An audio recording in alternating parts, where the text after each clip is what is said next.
Yo, what up, Grand Rising people? How you doing? Good morning, good afternoon, good evening, and good night. Welcome to Deconstructing Christianity. I am your host, Coach Renz, and welcome to the show. Coming to you live from the great state of Texas. Anyway, welcome to the show. Here we deconstruct Christianity on Deconstructing Christianity, hence the name. And today, our subject matter is going to be the story of Jonah and the whale. Jonah. Is it fact? Is it fiction? Is it borrowed? And we're going to go through those aspects of this story and break it down. Most people, when they're deconstructing from Christianity, they just easily look at this story and just be like, okay, man got swallowed by a fish full of bug. That's some bullshit. So I can go ahead and discount that story and also demonstrate the fairy tale aspects of this Bible in itself. But today we're going to take a little bit of a deeper dive into this story and add a little bit more historicity,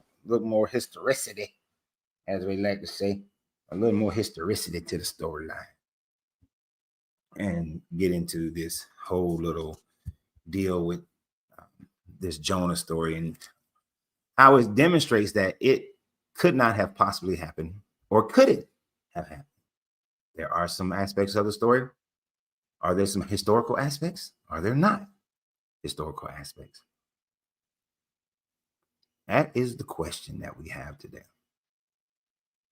Oh, shit. It sure is. Well, I can't change it. I can't change it. Wait a minute. Yes, I can. Hold on. That's why I like my people. I like my people. That damn spell check just be messing stuff up sometimes, don't it?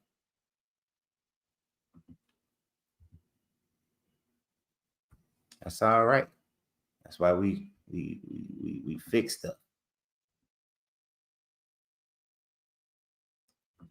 We get it fixed. My laptop has been going so super slow. That's one why. Oh, you got the wrong thing up here. This one shouldn't even be up here at all. TikTok, that's the wrong one. That's the wrong one, but I'm going to change that one too. It's the wrong one and it's spelled wrong.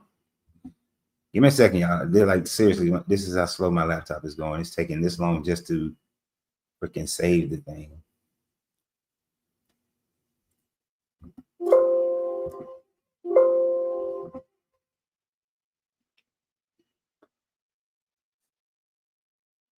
Just to change it, to save it, takes all this extra effort.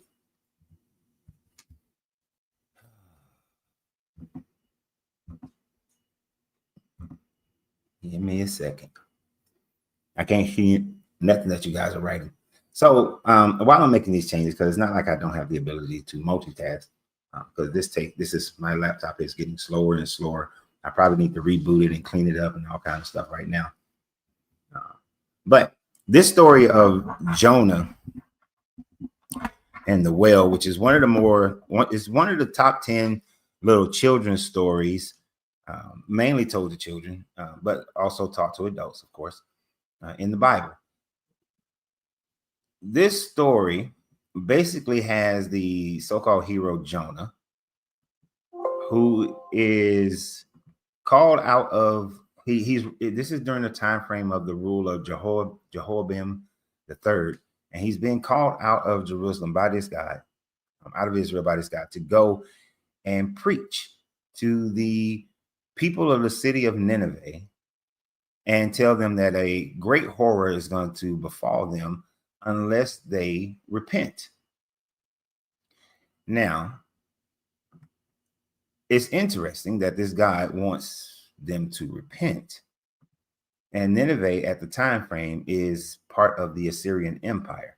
But needless to say, this guy says, I want them to repent. So is that better? He wants them to repent. The people, so he sends Jonah. Jonah doesn't want to go to repent because the Assyrians at this time frame are seen as the enemies of the Israelite people. This is in and around 7. Most scholars place this time frame this story to be happening around 763 BCE, and that's the consensus. So that's what we're going to go by as far as this story is concerned.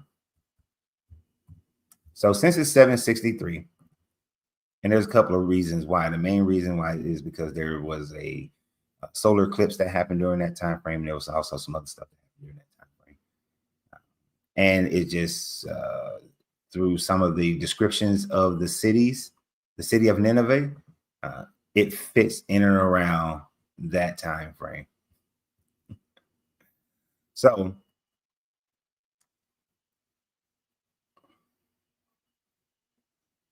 what we have in this story, what did I just do? I did not mean to do that.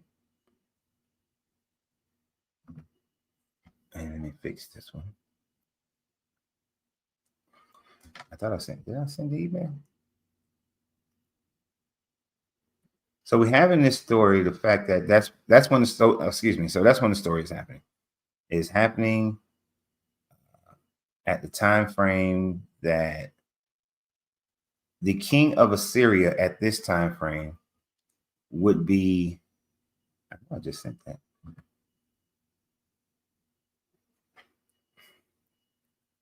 Sorry, I was just trying to get this thing all fixed up.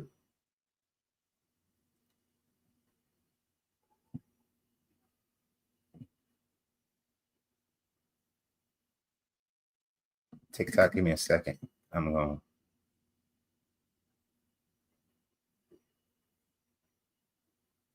I have to download this real quick so I can have the right one up there.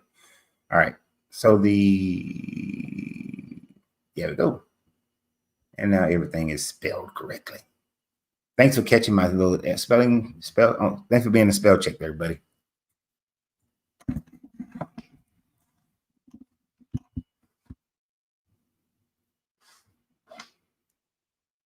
So now I can do this properly with a little bit more focus. So we have this guy, Jonah. He doesn't want to go in. He doesn't want to preach to the Assyrians. And this is happening around 763 BCE. So when he gets ready to go, he gets on a boat. But he gets on a boat that's going away to some other town that starts with a T. I can't recall exactly, and we're not going to read the whole story. So he gets on this boat. All of a sudden, they start experiencing these rough waves and everything. And then the guys on the boat is like, whose God is creating this problem? Which shows you the mentality of the people at that time frame. They were all henotheistic. They accepted that other gods existed, but each person worshiped their own God. So they wanted to know which God was doing this. So they began to cast lots. Now, Jonah is asleep the whole time because he's an asshole, and he's just going to go to sleep while these men are about to die. Then the men, and there's a reason, you got to understand. I'm going to tell you, you need to understand the assholery of Jonah throughout this story. And there's a reason for that. So Jonah goes to sleep while they are casting lots, worried about they're going to die. But then it gets to a point where they say, oh, you know what? Jonah wakes up and like, hey, you know what? It's my fault. My God told me to go to Nineveh, but I ain't supposed to. I'm disobeying my God. So that's why all this stuff is going on. So the man, he tell the man, yeah, just throw me off the boat. And then they're like, nah, we throw you off the boat, then we gonna get in trouble. We might die and all this time. He's like, nah, I promise you that ain't gonna happen, dog. So they grab Jonah up, they toss him off the boat. You know, they give a little prayer song. They toss him off the boat, and then Jonah think that he gonna drown, and of course Jonah's like, well, I'm gonna drown, so it don't matter because I ain't want to go and help these people in Nineveh anyway, these damn Assyrians. So, and then at that point, big old fish, according to the story, big fish. Now, some have speculated it to be a whale, and because they didn't know the difference between mammals and fish, some people have speculated to be a whale, but we know that there is absolutely no whale on the planet that has the ability to swallow a human. Right? A whale's throat is about as big as your fist. So we know that's an impossibility. But let's just go with the story for right now. So he gets swallowed. So according to the story, he gets swallowed by a big fish. And after he gets swallowed by the big fish, he lives inside of the belly, the belly, not the mouth of the big fish, but he lives inside the belly of the big fish for 3 days. And then for 3 days and 3 nights, he's inside the belly of the big fish. And then he prays and he asks God for forgiveness and whatnot. And then God's like, all right, dog, I'm going to forgive you. So he brings him up to the shores and he spit him out onto the shores. And then, so he got fish spit all over, been living in the belly, got all kind of shit going on. So then he journeys to Nineveh. And if you don't know, on a map, Nineveh is modern day Iraq. It's in modern day Iraq, right? So he journeys all the way to Nineveh, across the whole desert and everything. And then when he gets there, because the city is 3 days walk wide. So for these 3 days walk wide, he preaches that they need to repent. Otherwise, his God is going to destroy them. So the king of Nineveh, he gets up and he gets up off his throne. He dresses in sackcloth. He tell the people that they're going to fast, and they fast and the people fast and they put the ashes on and everything, very Jewish like things that they're doing here, very Hebrew, very Israelite things they're doing here with the sackcloth and the ashes. And then they repent, to the God of Jonah. They repent. And then this God spares the whole city. And then Jonah, being the asshole that he is, he goes back up on top of a hill waiting for the city to be destroyed. The city's not destroyed. He's pissed. So then this guy makes him about to die of heat stroke. And then he makes a bush come up and give him some shade and everything. And then Jonah's all right.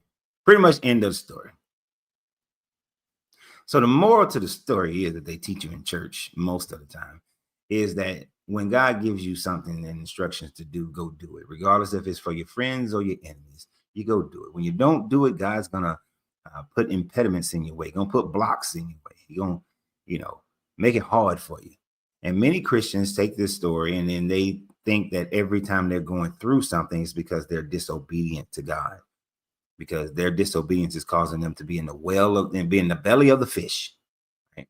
But then when you get back on track and you go do what God tells you to do, then the things that God promised will happen. And so even though he promised he would destroy this city, but he did give a caveat saying that if they repent, and then people repented. But then you cannot become indignant in your belief with this God like he did and got all indignant and sitting up there waiting for them to be destroyed, but then being mad that God didn't destroy his enemies.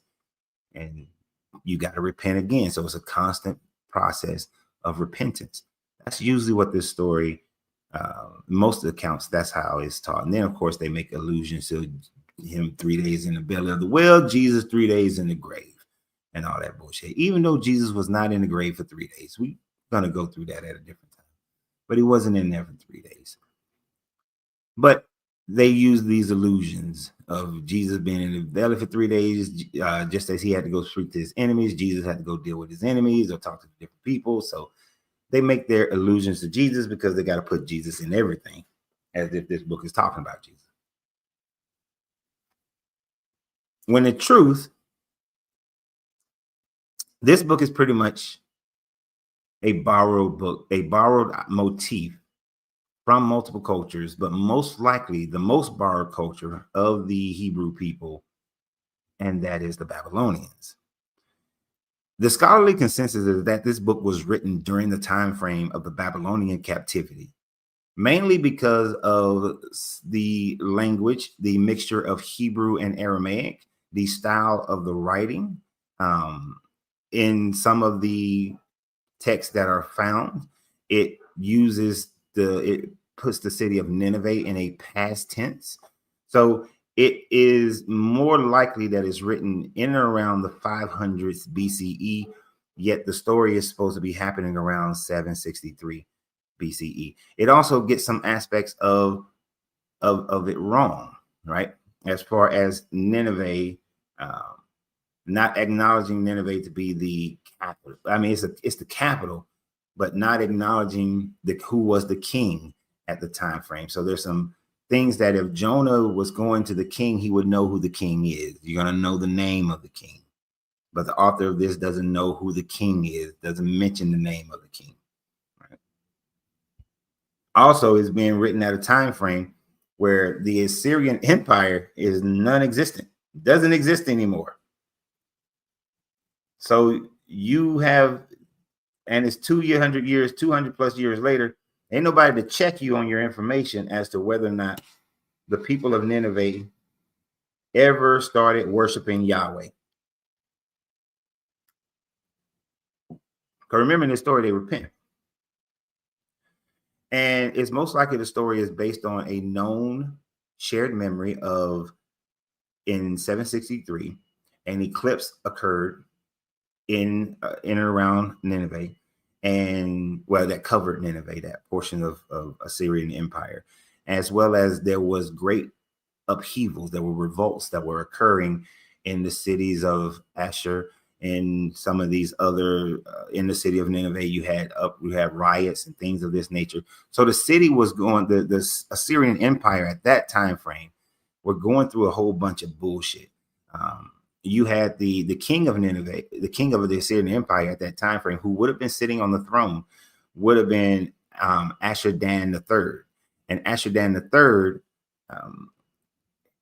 didn't have a good reign. Didn't have a good reign at all. He maintained the Assyrian Empire. Yes, but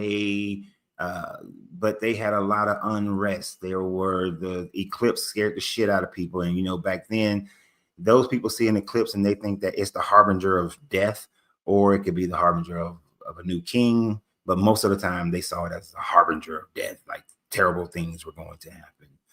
So you have Ashur-dan III, who was the king of the Assyrian Empire. But here's the problem. Ashur-dan III never gave up his worship of the primary god of the Assyrians, which was Ashur, right? He was a god of war.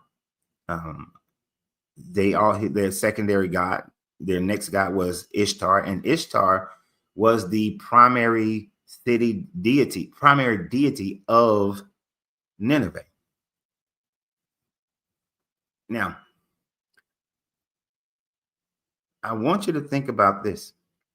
In knowing that Ashur and Ishtar were the primary gods of Nineveh, what many Christians like to say is that the reason why they would have repented is because they worshiped the god Dagon. Dagon was part of the Philistine pantheon.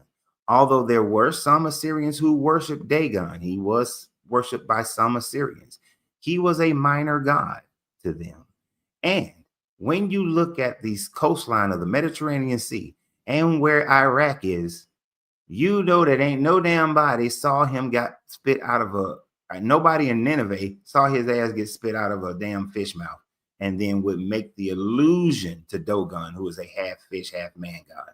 So that whole thing is a bunch of bullshit. But Ashur-dan never converted. As a matter of fact, he spent considerable money building temples and remodeling temples for Ishtar and Ashur and the god Ashur. So he never converted to worshiping Yahweh, which makes the story a lie. But of course, there's no Assyrians to challenge this at this time frame when it's being written in the 500s. And plus, it's being written in the 500s, lets you know that they're under the Babylonian captivity. And what do the Babylonians have? They have a story about a god, Oannes. I want to say Anameus. Is why I'm messing that up. But Oannes, they have a god named Oannes. Oannes is swallowed by the Babylonian fish deity. And after he's in the belly of this fish deity for 3 days, he is then spit out as a new being. He is reborn. So they took this Babylonian story of being swallowed by a fish and reborn into a brand new person and into a rebirth, and made it into this whole Jonah story. based on what people had known, what the people were talking about 200 years ago. So I asked the question again. Is it fact? Is it fiction? Is it borrowed? There are very few historical facts within this story. Did the city of Nineveh exist? Sure. Did Jehoiakim the third was the king of Israel? Sure. Did the city of Jerusalem and Tarshish and all these places? Sure, they existed. Did a man get swallowed by a fish and live in the belly of a fish for 3 days? Hell no. It is an impossibility for any person to live in the belly of a whale, period. We can't even can't get past the throat of a whale. If it is a giant fish, whatever that fish is, you will be in the stomach acid of that fish and be broken and start to be broken down. There is no oxygen, so you wouldn't be able to breathe. So it is impossible for anybody to live in the belly of a fish. And of course, this is where the religious people say, but God. Now, did the people of Nineveh ever convert over into Judaism? No, never. Never did they ever worship Yahweh. They worship Ishtar, they worship Asher, but they never worshiped the king. So you had Sargon II, and then after Sargon II, there was Ashurbanipal. There was Ashurdan the third, and then after him you get second Sennacherib. And Sennacherib reinvigorated the Assyrian Empire, expanded the Assyrian Empire, and was definitely a worshiper of Asher, Ishtar, and Nergal. Nergal is the third leading god in Nineveh. Sennacherib never worshiped Yahweh at all, ever. So there is no point in time frame where the people of Nineveh in the 700s BCE worshiped Yahweh. It never happened, ever. So this whole conversion of Nineveh is an imaginary thing that's being told during the time frame of the Babylonian captivity to make those people to make them feel good, to make the Israelites feel like they have a strong and prideful history, that they got people in their history that did some shit.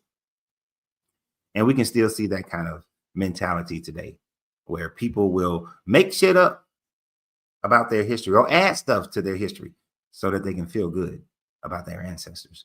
And this is all that the book of Jonah is doing. It's trying to make people feel good, right? During the time frame where they're under Babylonian captivity. So it has very little facts, and the facts that it does have doesn't prove any of the miraculous things. It is definitely fiction. It's more fiction than there is facts. And it is most likely borrowed from the Babylonian story of Oannes. Later on, you do have the Greek story of Jason being swallowed by some type of fish thing, Hercules going into the mouth of some type of sea creature. So you also can see that this is a popular motif. There's an Indian story in India about somebody being swallowed by a fish. There are other cultures that have these, somebody swallowed by a fish or some sea creature, and then they're reborn into a greater hero type scenario. So we do have, so it's not something that's brand new. It's a common story. And the fact that there are grown ass Christians who believe that this is real, I find it amazing. So what do you guys think? Today, my intro part is shorter than normal, because this just wasn't a lot. This story is easily demonstrated to be a bunch of bullshit.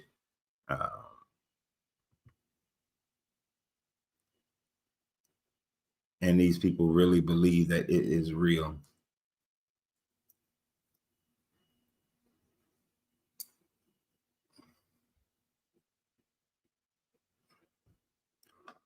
The fact that people believe that it's real is something that amazes me. That a man got swallowed by a fish.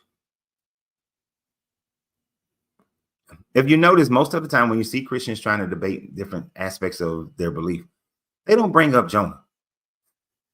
They really don't. I don't expect to have any Christians try to challenge this story today. I really don't. I don't. I don't. How can you challenge this? This story has to be pure. Ooh, that's some good coffee. What the hell? Oh no, this. I gotta take the top off. Oh my. I'm sorry, y'all had a moment. Johnny Live at 5, who was in my box. I need. Wait a minute, who is that? Raise your hand. Raise your hand. Okay. I had some. You know what? I think I know who this crazy fool is. Hey. Johnny 5 live at 5. We've got the whale right here. We have the whale that swallowed up Jonah. It's right there. He's a big motherfucker, bigger than the Jewish god. What was his name? Allah? No, that's not it. Oh, Yahweh. Yes, much larger than Yahweh. We have a fish that has more power, more grace. Yep, this is the fish that you need to believe. Do not believe Yahweh. Believe in Dagon. There's a reflection. There was a reflection on the fish. There you go. Go down a little bit. There he is. For those who are and look, this is what you guys are. You're a bunch of suckers. Oh, that's the sucker fish that clean the algae eating thing. No, that's the Christ fish. They're all suckers. Oh. Yes. Johnny 5 live made sure that we got all of the correct information, didn't plagiarize from any other older stories or anything. Fuck, I didn't even brush my hair. That's probably why I didn't recognize who the hell you were when you first showed the video. Here. We'll do it the right way. There we go. There we go. Now I see you. I look like Philo of Alexandria. I could tell these Christians what to do and tell them the Lord will do all sorts of things. Too bad the Lord ain't Jesus. So what do you think about this whole story? How much bullshit? Why would they even still teach it? Why would you? Two words. Stomach acid. Yeah. That was one of those things that when I learned about stomach acid as a kid, this story immediately came to my mind. Like, how could he live in stomach acid for 3 days and without oxygen? That just doesn't work. And the pressure. Right. Because the pressure doesn't go away with deep fish. It is part of their body. Their body is designed to be in those deep waters. Right. And when you get on a submarine, they have to pressurize it in order for you not to fucking get crushed when you're under that water. I think there was one that just popped, isn't it? And it popped. You get what I'm saying? So it blew out, not blew in. Oh, I don't know. They were looking for some kind of relics of what was it? Titanic. The bank fraud situation where they crashed a boat. I mean, gosh. You should start a conspiracy channel. Well, I just love them all. They're just so much fun. Mm-hmm. I mean, it's like I would put them all in a bag and use my watch. Anyway. No, this story's bullshit. The story's plagiarized. I'm pretty sure Loki would have been out on a fishing trip and, had some fun with the Ninevites. And the fact that there's no archaeological record, in fact, the record indicates direct things that are contradictory to the story. Exactly. I would say I'm going to trust 2 or 3 witnesses, like, and I can't believe I'm saying this, but I'm going to believe the historical narrative on this one and not the bullshit Bible. Yeah. I mean, when you look at the archaeology, you see that Ashur-dan III literally was building temples and remodeling temples to Ishtar, to Asher, to Nergal. He never built anything for Yahweh, so they never repented to the Yahweh God. So how in the hell can this story have any truth to it? If there's no, because there will be temples to Yahweh, right? Wouldn't you think? Stop reading comments. You would definitely think so, but then you have people like Fred who, you just got to wonder about that guy. I don't wonder. I already know the answer. I'm trying to start my conspiracy theory channel. Like, how did Christians become so fucking retarded? Yeah, he's mentally handicapped. I'm sorry. You corrected yourself the other day when you were talking about people of that caliber in our generation, because, well, you know what? Fuck it. They're retarded. Retarded means to be slowed down in thought. Yeah, I mean, he's just reading now politically correct. But you're talking about, he exemplifies the fact, he exemplifies it on a very childlike level, the belief that Christians have. Other Christians may be able to articulate it better and whatnot, but it still boils down to the exact same thing. They believe in these stories of fish in bellies. Men in fish bellies, and them going to convert a city over, and there's no evidence for it, and all the evidence points against it. But because of their belief, they have to stick with it. Right? They can't go away from it. Isn't there a disease for that? Isn't that called cognitive dissonance? Mm-hmm. It certainly is. And as soon as the cognitive dissonance comes up for Christians, generally the ad hominems come in, showing the grace and the love of Christians. Love, like so much love that your God would put somebody into fish stomach acid, deprive them of air, and then the story be a bullshit story because there's no actual evidence. Mm-mm. It's kind of like the New Testament where it talks about the original text where it says the water, the Spirit, and the blood, not the Father, the Son, and the Holy Spirit. But they don't want to go back to the original. They want to go back to the original that was put in so that it would be, copied incorrectly. Right.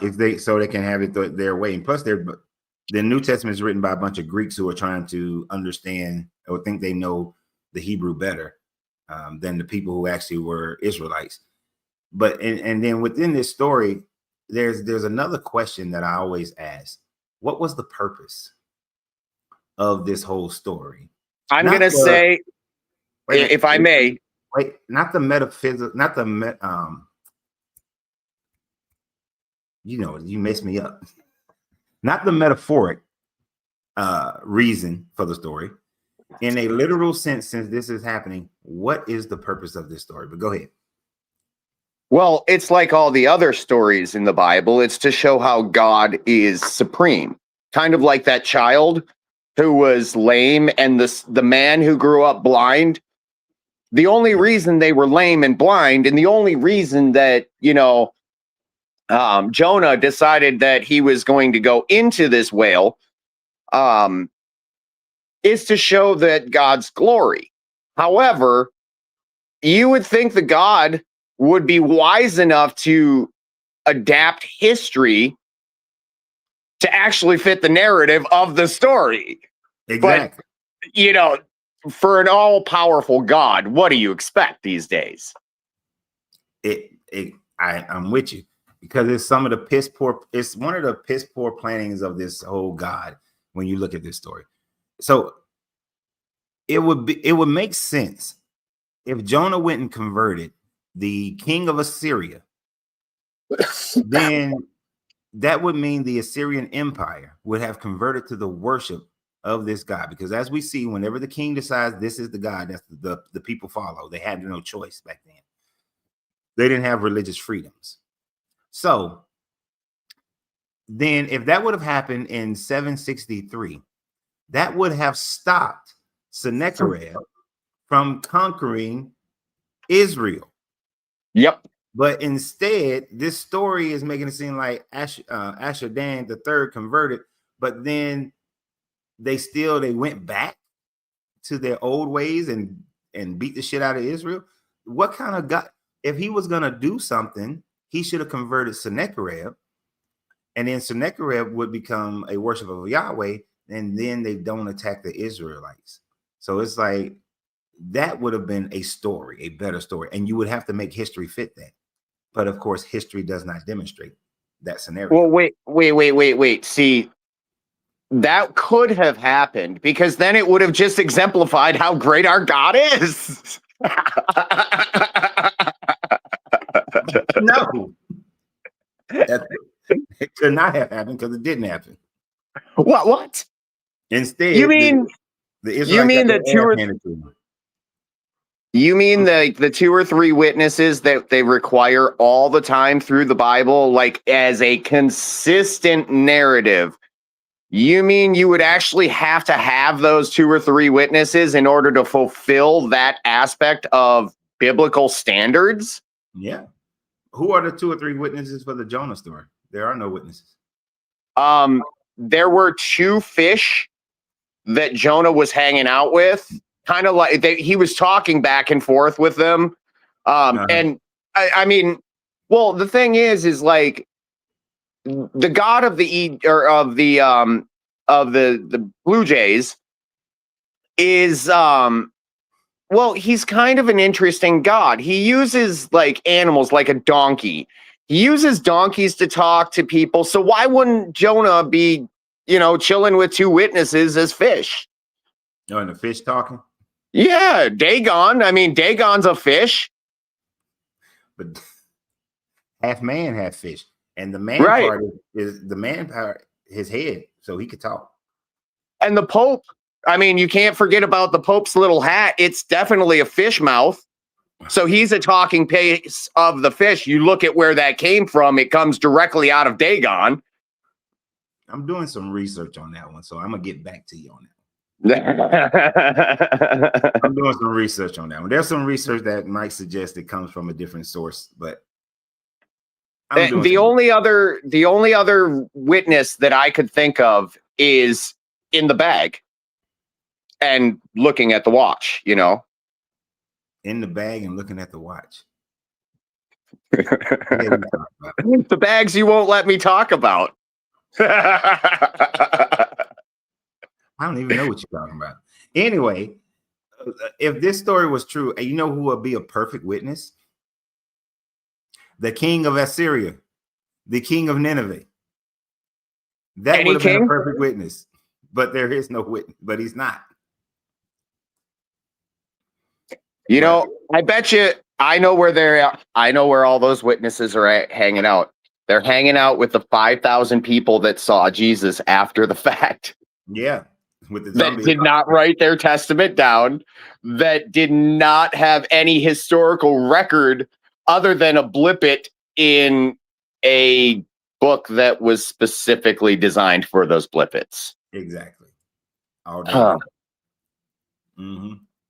Well, anyways, I'm going to continue proving the Bible with the Bible because that's the only book that we can go through. We do have 3,500 different versions of said Bible, so we have some, wiggle room. One might say a fish, one might say a stone, one might say a block of wood, but they're all the same story. So you folks have great times. Remember, Dagon is real. Dagon bless you. And Christians, go jump off of a cliff. Have a great day. Have a good one, man. Well, of course their God would save them, Bye. Stupid. Oh, we get our joy every day. What the hell? Malachi? Oh, he wasn't patient enough. Well, my box is empty. The person who was waiting was not patient enough, but that's not my problem, so we good. Hold on.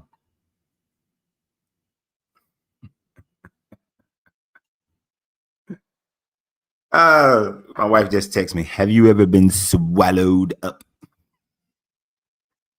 Jonah was swallowed up. I don't even know. I should have thought about that one. If I would have thought about that, the picture I would have chosen wouldn't be the picture that you guys see right now. I would have had TD Jakes with the swallowed up.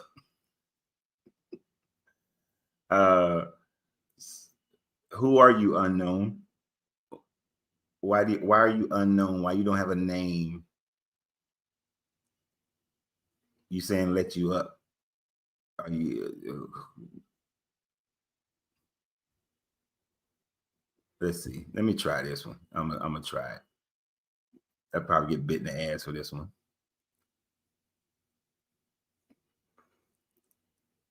Unknown. What's your name? Unknown. Yeah, you can just like call me like whatever you want. Like my real name is like Rayhan. Rayhan? Yes. Okay. Are you over 21? No. How old are you? I am 19. 19. I usually don't talk. Well, because I can't talk to people who are under 21. Yeah, it's fine. It's fine. No problem. Yeah, I'm not even. I was about to, but I'm not. I got to hold tight to my 21 up. And then when you create a social media profile or any of these profiles, if you hiding, why are you hiding? Show yourself.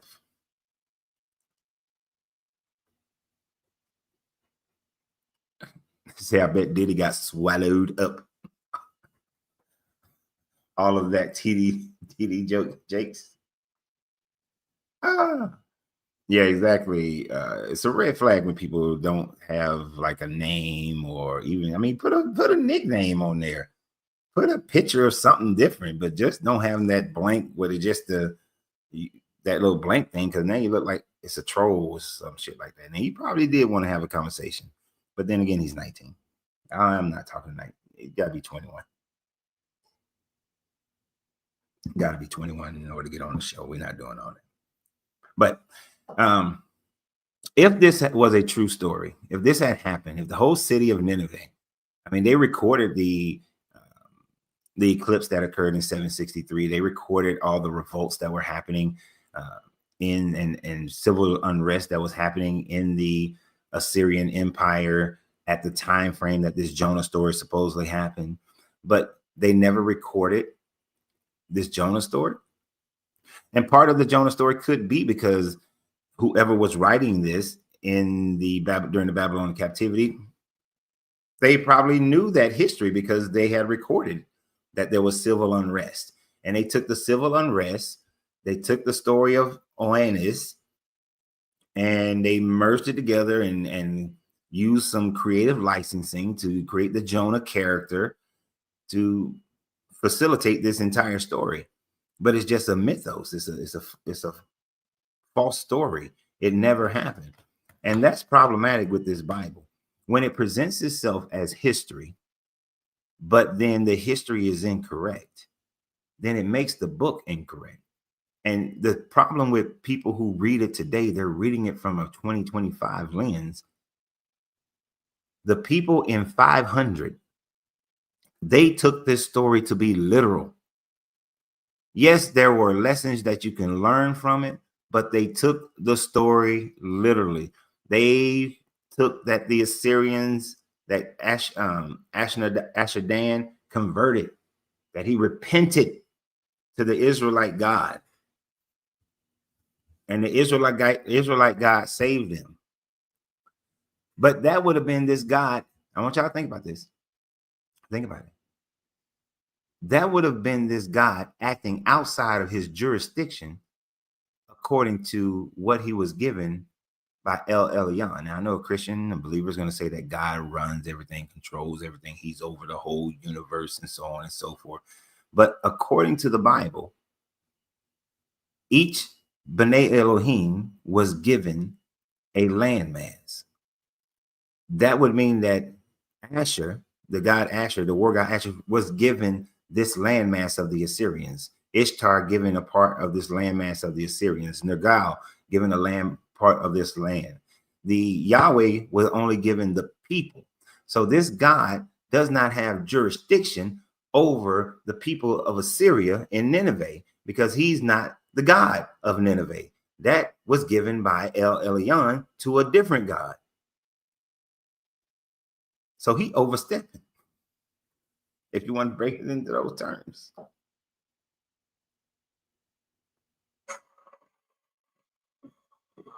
Jamanja?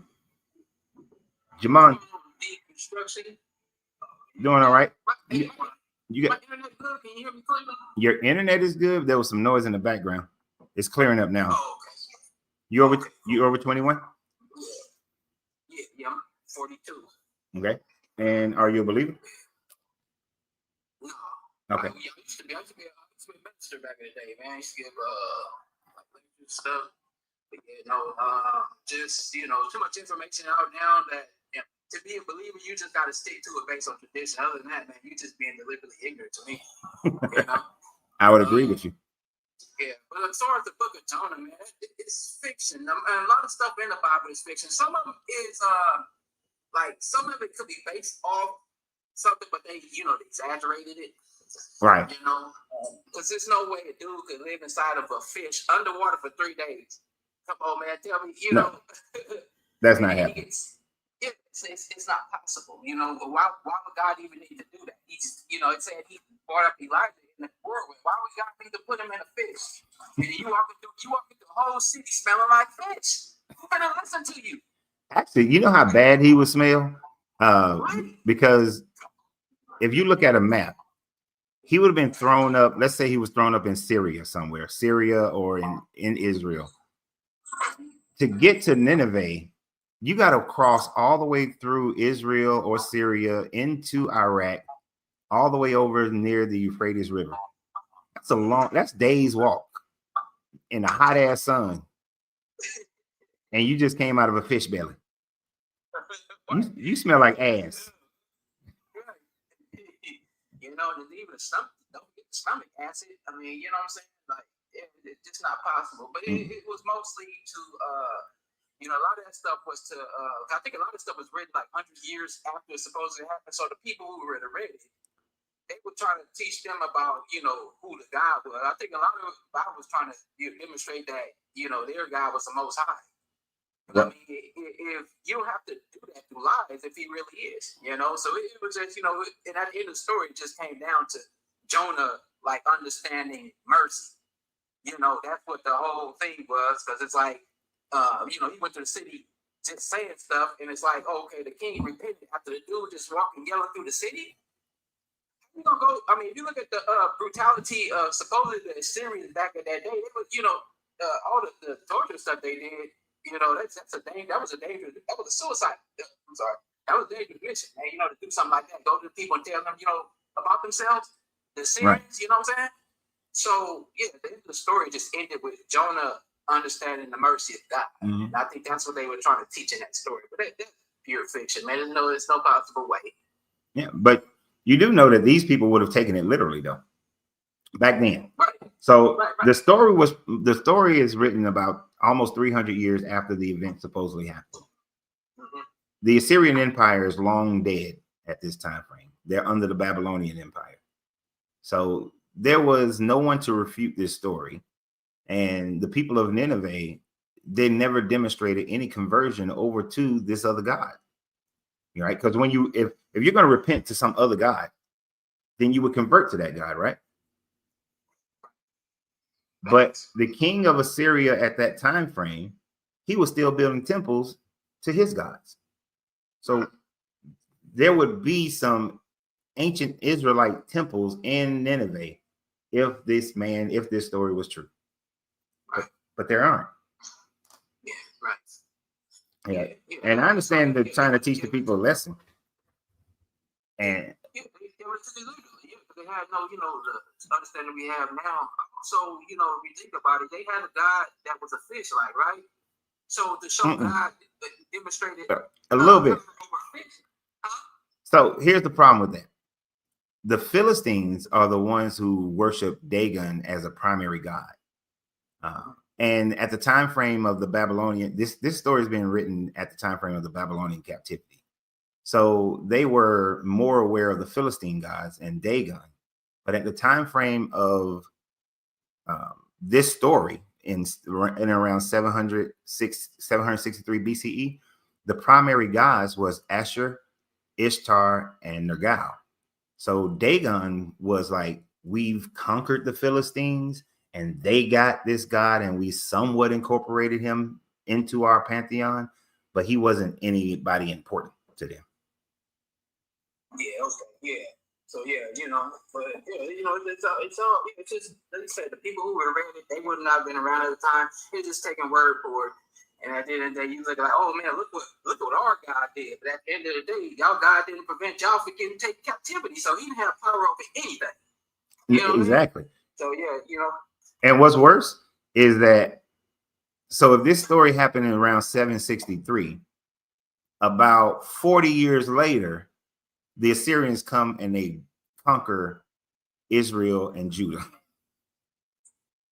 So if this guy was really trying to get them to repent and they repented, why did they come 40 years later and just wipe the floor with all of Israel and Judah? That's a bad planning. You know what I'm saying? It's like, that would be like a God going over and let's say it was World War II, right? That would be like the God of Poland saying that, hey, I'm gonna go to Germany and I'm gonna make sure that they convert over to the same God of Poland. And he does, but then they come over and they kick your ass anyway and take all your land and oppress the fuck out of you. That wouldn't make any sense. Your God is weak. Yeah, right. It wouldn't make no sense. It doesn't protect you. But what you could say, well, hey, that was one thing, but look what my God did in the past, though. He could do it, if he did it before, he could do it again. What Ty Tibbert say? You know what I'm saying? It's like, yeah, you got us now, but then, it's like. Well, he showed was slow as fuck, man, because from 722 BCE to 40 something, them motherfuckers have been conquered. Right.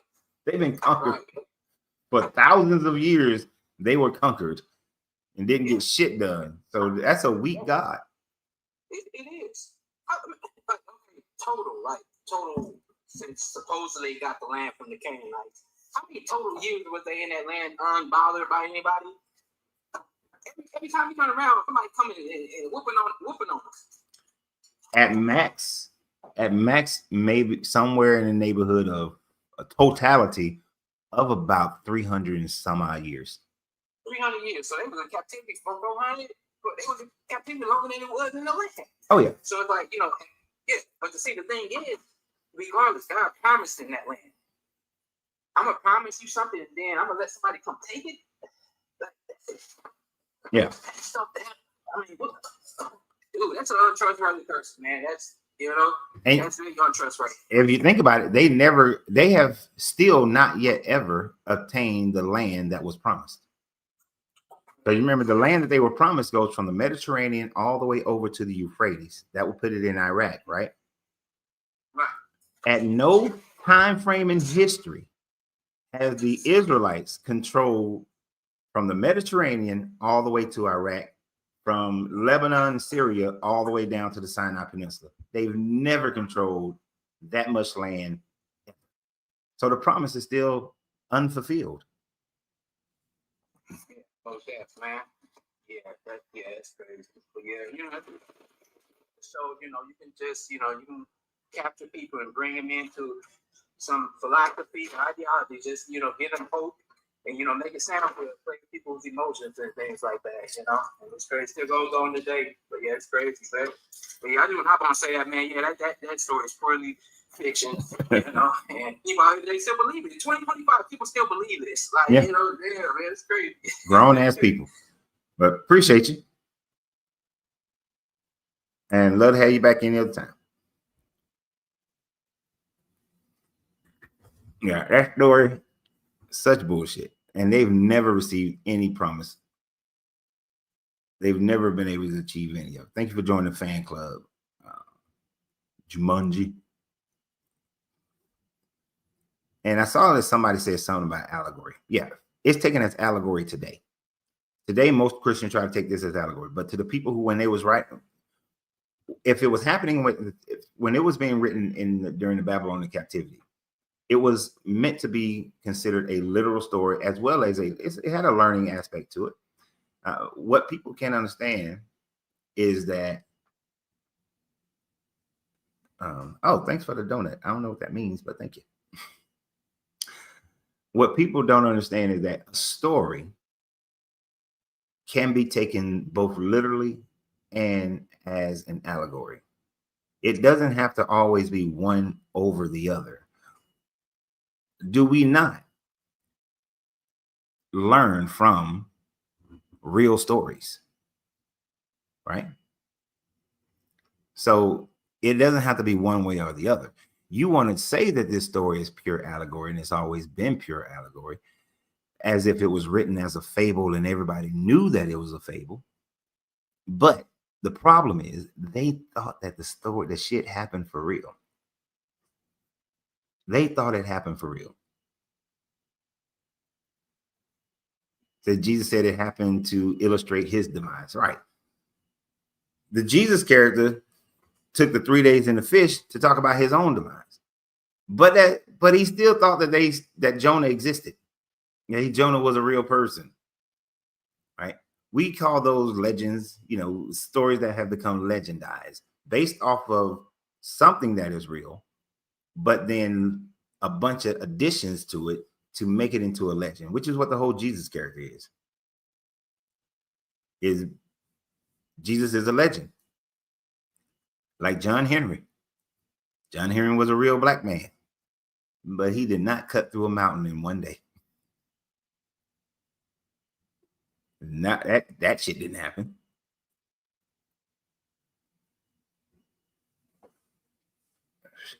We've legendized so many people in our history. I can go down to the Alamo and see the legend of Davy Crockett. Real dude, got his ass whooped, as he should have, but he's a legend.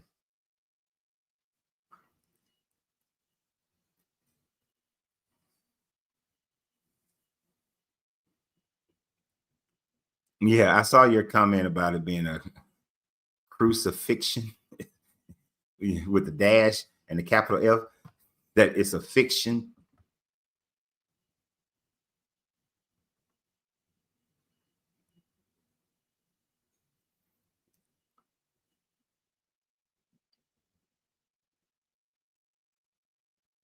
You said, oh, I didn't correct it on the type on the, oh my God, we got that part. I'm glad you just said that about the borrow thing. I corrected it everywhere else, but I forgot to correct it here. Let me correct it on there. So, my little spell checks sometimes. Ooh.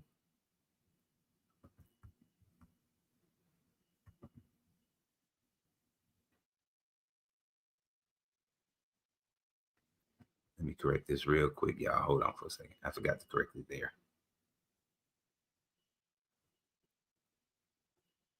There we go. The church house is in order now. The church house is in order.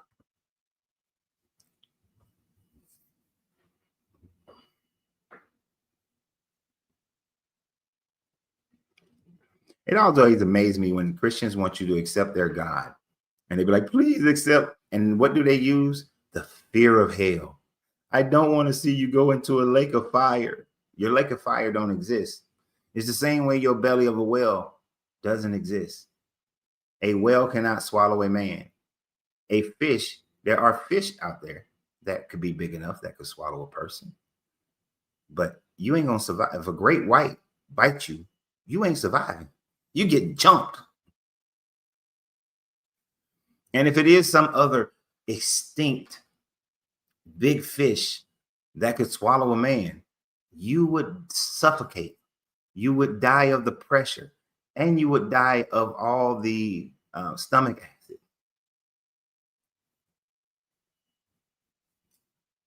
Were there ever whales in that sea? Yeah. In the Mediterranean, you do get whales in the Mediterranean.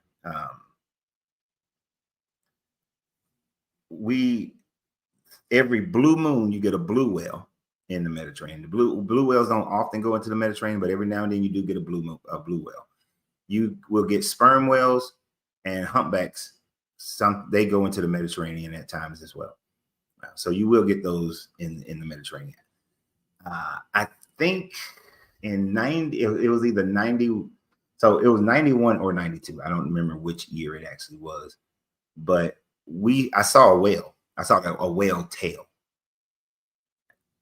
All I saw was the tail. So I don't know what kind of whale it was. It was probably it was either a sperm whale or a humpback that when I was in the Mediterranean.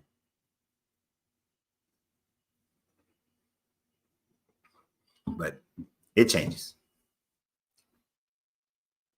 All right. I mean, so you can get whales. You will see whales in the Med.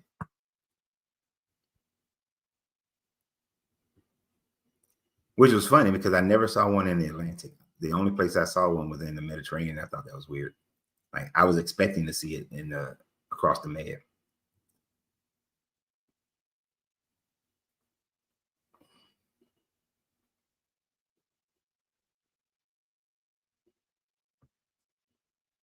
Let's see what's.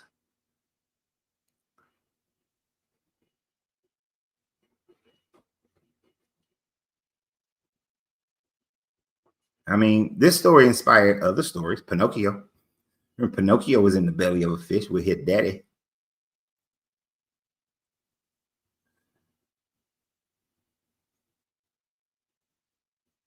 Let's see. I'm trying to see what y'all been talking about.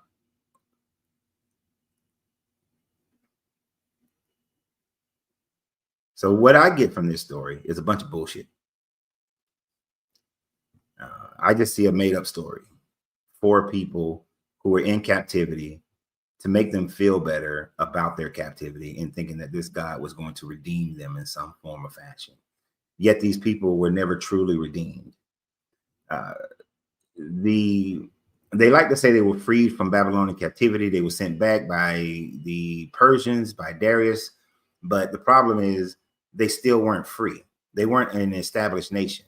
They were a vassal of the, or you can even call them a client kingdom of the Persians. So it's not like Israel could Israel could have did whatever they wanted to do. They still answered to the Persian king, and then they answered to the Greeks, and then they had a tiny bit of speck of a moment as the Maccabees for about 150, 130 years, and then they were back under Greek control, then under Roman control. These people have never been redeemed as they like to claim, or freed as they like to claim.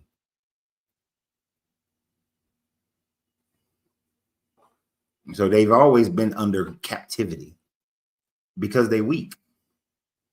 The only time they were able to have any sustained amount of freedom is during the Bronze Age collapse. And they would have had that level of freedom from about 1000 BCE up until 722 BCE. So during that time frame, when everybody in the region was going through some type of Great Depression and kingdoms receded and smaller city states were able to develop, that's about the only time they would have had some level of freedom. Beyond that, they've been punked by everybody. So that shows the powerlessness of this God. And that's why I think they wrote in there that Elion gave all the other gods land and borders, But to Yahweh, they were only given a people because the people was never able to maintain any borders. I ain't gonna say never, never is finite. They weren't able to maintain any borders except for during a time frame when everybody was suffering. That's like during like the Great Depression, you had people who was poor before the Great Depression when everything was thriving, the roaring 20s and the 30s. You got people thriving in the industrial age, people making money, but you got that one poor family or that poor group of people, and they didn't thrive when everybody else was thriving. It was under the heel of everybody. But then the Great Depression hits, and now everybody's suffering. Everybody. You was in the bread line. You had already been in the bread line in the 1930s. You was already in the bread line in the 20s. You just now got more people in the bread line. Your situation ain't really changed. You still broke as shit. So you feel better about yourself. But then soon as the 40s hit, New Deal, World War II, New Deal, people starting to make money again. Everybody else start progressing. You still in the projects. You still in the hood. You still poor as shit. You can't break free. So the whole Davidic dynasty and shit, it only happens when everybody else is broken, busted. Beyond that, you're a suffering servant, just like Isaiah describes it. Israel is a suffering servant. But that suffering servant prophecy never came true either. Israel never came out on top.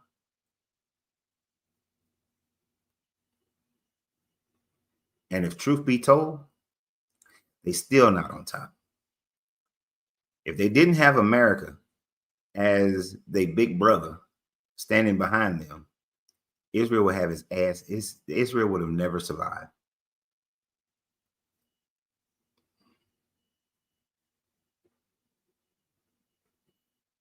They would never have survived.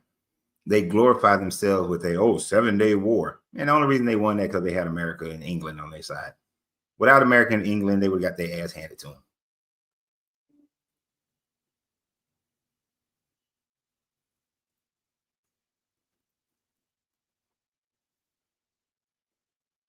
And the only reason Christianity has become dominant in power is through brutality.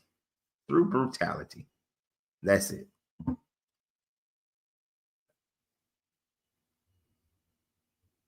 No other method. And that's only because the Roman government converted to Christianity. The Roman government hadn't converted over Christianity. Christianity would be dead. It'd be a dead religion. If Theodosius would have remained a worshiper of Apollo and Mithra, you Christians on here be talking about Mithra. This channel will be called Deconstructing Mithraism.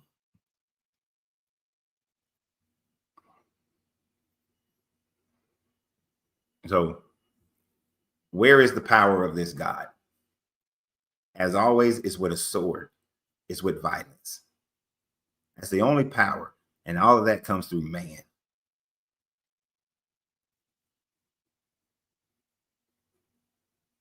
What is this food? Oh my gosh.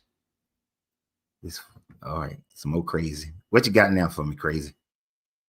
No, this ain't on no crazy. They are following Mithra. Explain. They just don't know it. Mm-hmm. Look at the stories. Look at the story of Dionysus. You know what? Save that. Save that. Look at the Let's do that. I don't know. Normally, I don't know what I'm going to talk about the next day. Let's save that for tomorrow's live. Tomorrow's what? Friday? Friday at 5. Yep. With Johnny 5 Live. Just look at all of the stories that take a little bit of time and realize, just read some Philo. and see that when they're talking about the Lord from the beginning, that ain't Jesus, people. Yeah. That ain't Jesus. I know, but let's save that for tomorrow. I'll keep it clean and I won't talk about these subjects, but like they really would be following the next big thing. And that's literally what they're doing. And all of the big things have been the same story since the beginning, from Osiris and before. I know. I got like a few ducks in that row right now that I just automatically can pop off my head. But, I'm sure there's at least 25 that you can come up with that are the same exact fucking story. Give me a day to go through some of my old notes or research it real quick and map it out. That's what I want to map it out. I like to have my stuff mapped out. Like, like for this story, I had mapped out some stuff. You're a Marine. You've got to have your note cards to make sure that you're doing what you need to do, so you don't have to do 20 push-ups for looking wrong. I get it. So tomorrow, I mean, I was in the DEP program. I did my little jaunt with the military. They didn't like that.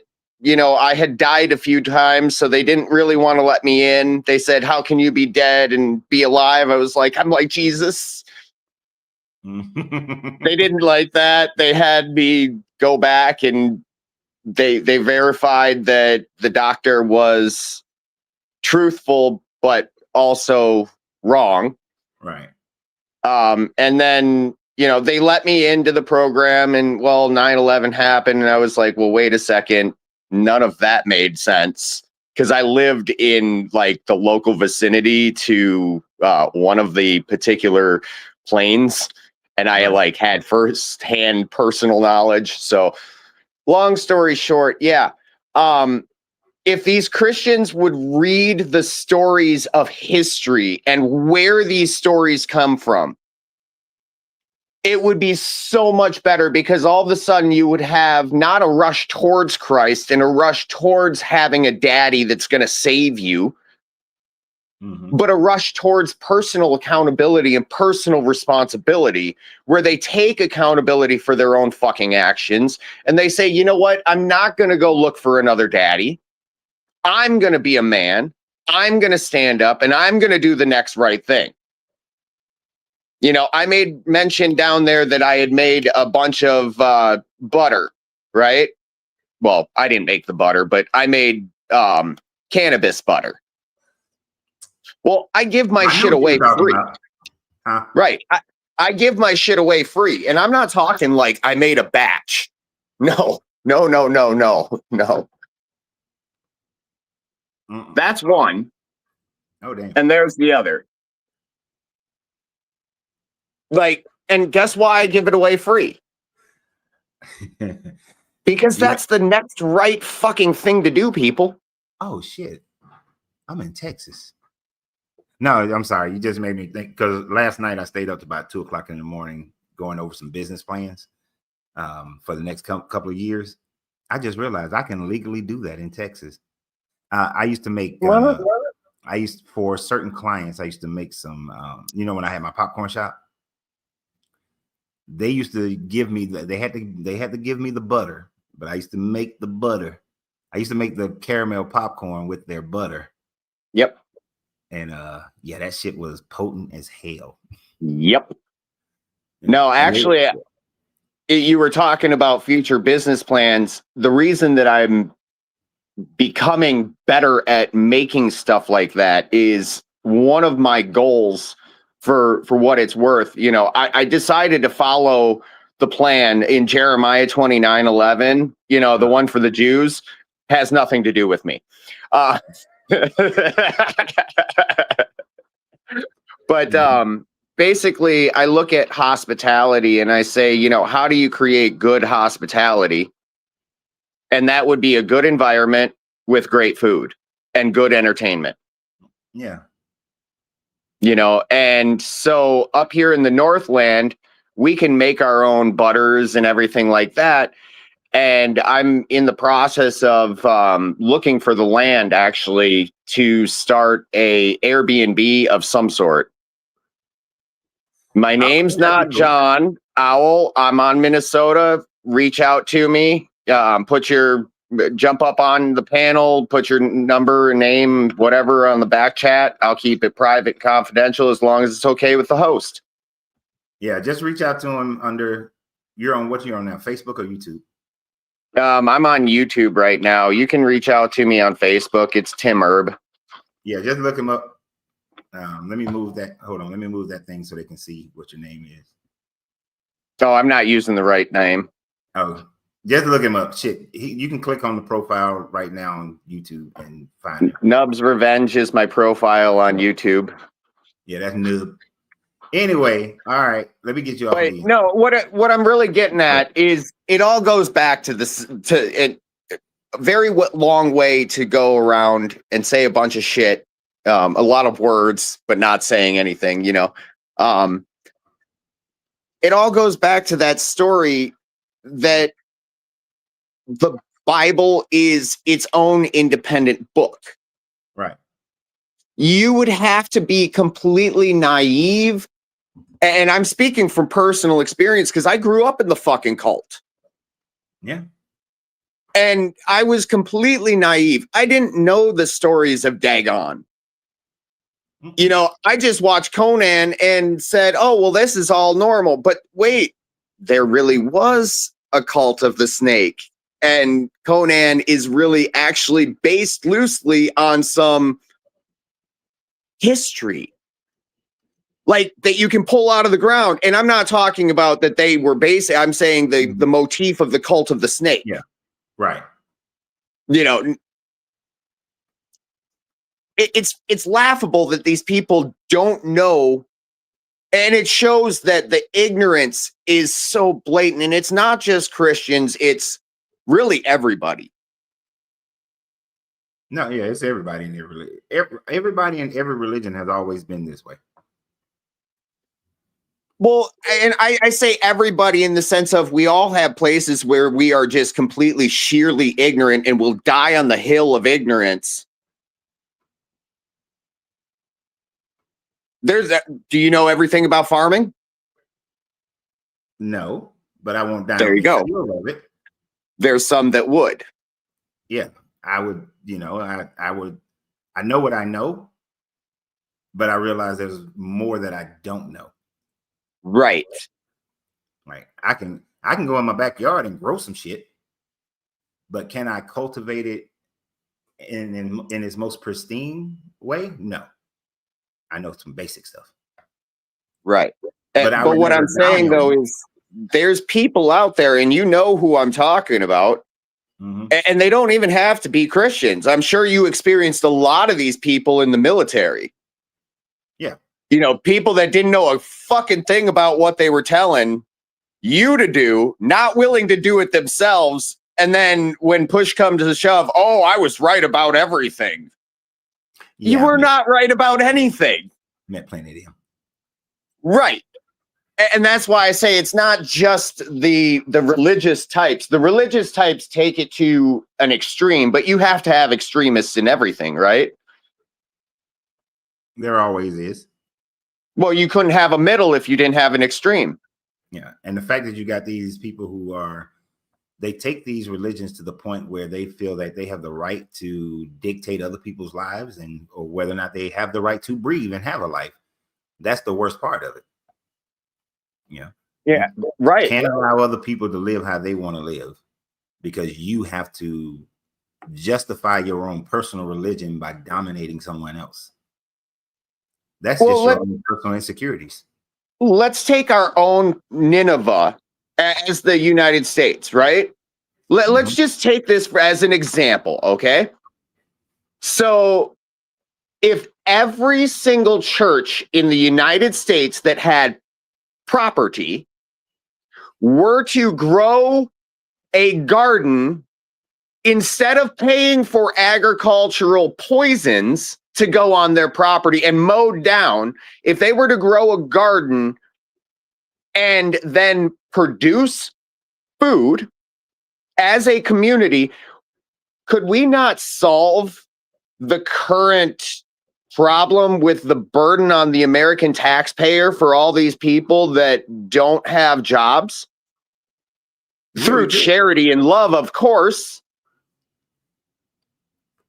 Feed the hungry. Well, why aren't they feeding the hungry? That is a simple ass tangible thing to do. And not only does it feed the hungry, but let me tell you, working in the agricultural business of mowing lawns and spraying chemicals, I'm charging you double when I'm walking onto a church automatically because I know you're tax deductible. I was just thinking about that this morning. That's one of the worst things that the Roman government ever did was allow for free taxation, allow for you to get away with bullshit because of your religious status. Right. Because that separation of church and state, but we smack them right together. Mm-hmm. And if every church or religious organization participated in vertical farming, food literally could be free. Like there wouldn't even be a reason to charge for food. It would be free. And you understand vertical farming, right? Dude, I've been in, if you had any ideas about how I'm going to produce for my land, you would be flabbergasted. It's not the place, not the venue, but if you ever wanted to have a conversation about how to do some shit, I don't know it all, but I know a thing or two about a thing or two. I had my private applicator's license for pesticides when I was 15. Okay. Grown men don't have that spraying chemicals. They'll spray off of my license, but they won't get their own. Oh, that's stupid. Right. But it's the way the system's set up, because that way I can hire people and they don't have to be qualified to do the job, but it falls on me. Okay, I understand how that works. Yeah, if they fuck up, it's your fault. Yep, because I didn't give them the proper training, etc. As a license holder, a license is for something that would otherwise be illegal, and I was out there putting, Ninevites all over the Jewish people. Like, it was like the modern day Palestine. Ew. Okay. We're getting way off the subject matter, but that's why I got back to it with the Ninevites and the Jews. Yeah. So we're going to do the Mithra. We're going to do the Jesus versus Mithra, Dionysus, and maybe a few other people tomorrow. I got to map it out first. Can we also have a show of ideas on how to improve the morality of the church in both the United States and worldwide? Just an idea show. To see what we could come up with to maybe improve the loving, caring ability of. We could really cause some change if some Christians would actually, because I'm all about feeding the homeless if we can do it. And I don't care who feeds them. It could be a Satanist giving me a sandwich. If I'm fucking hungry, I'm eating. I'm with you. Yeah, I just think that would, because then we're not just bitching at them, but we're actually giving them some solutions. And they can't say it's not in the Bible because it's done out of love and charity. And, well, if you look at what the definition of love is in the Bible in Corinthians, and I'm not preaching, it's love is patient, love is kind, love is gentle, it is not self-loathing, it is not envious, and it never fails.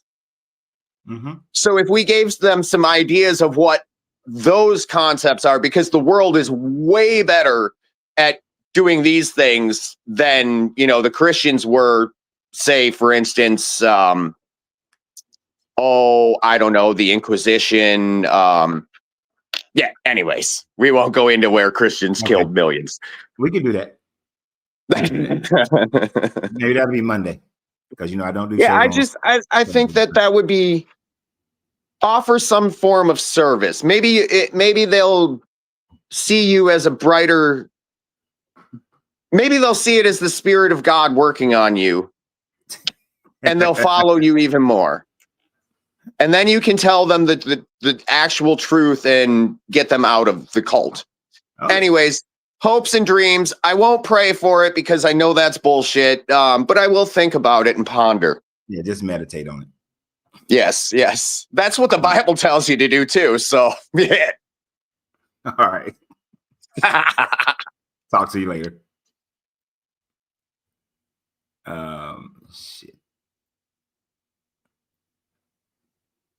I need you to unmute your mic. The I am. Oh, okay. Yeah. What's going on? Okay. How you doing? All right. Can you hear me now? Yeah. What is your name? Yeah, the I am. That's it.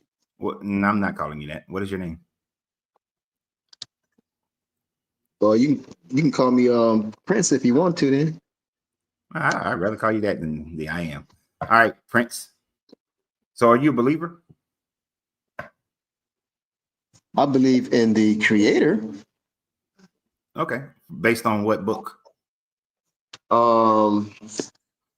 Based on the ancestors teaching me, and then also reading the covenant book of the Most High, Okay. So which would be the Torah and the Tanakh. So which ancestors are you talking about? Oh, my family taught me about the Creator too. You know. Okay, so your ancestors mean your family. So not Ephah style ancestors, but your family. Yes, my family, and then reading the scriptures. Okay, so reading the Old Testament. Got it. Okay. So what is your thoughts on the book of Jonah? I think it's a legitimate book. I think that I've been corrected. I think all of the Genesis through Malachi books are legitimate. I just think that some of the stories are taken too literal. Because Okay. at one time I had said that no, I think they might have like contaminated. Not contaminated. I don't know if I used the word contaminated. But, I was thinking about trashing some of the information that was in it. Mm-hmm. But then I had to recalculate and say, okay, no, the information is accurate. It's just everything is not necessarily should be taken literal. All right. So what parts of the book of Jonah should you take literally, and what parts should you take metaphorically?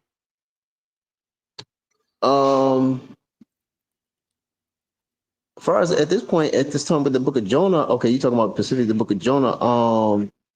Mm-hmm. I think the book of Jonah can be taken probably 100% literal. No, okay, you talking about as far as being swallowed in the whale? I mean, in the mouth of the animal of the big fish or whatever it was, the Yeah, sea I'm asking creature.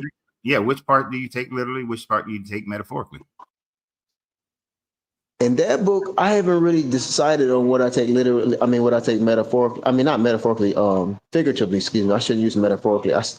The books Okay. should be taken literally or either figuratively or a combination of both at times. But that book of Jonah probably literal. Probably everything. I probably take that literal so far, unless somebody can show me what parts I shouldn't take literally. And What I mean, do you think that a man can literally live inside the belly of any animal or any sea creature for 3 days with stomach acid and the pressure of being underwater and the lack of oxygen?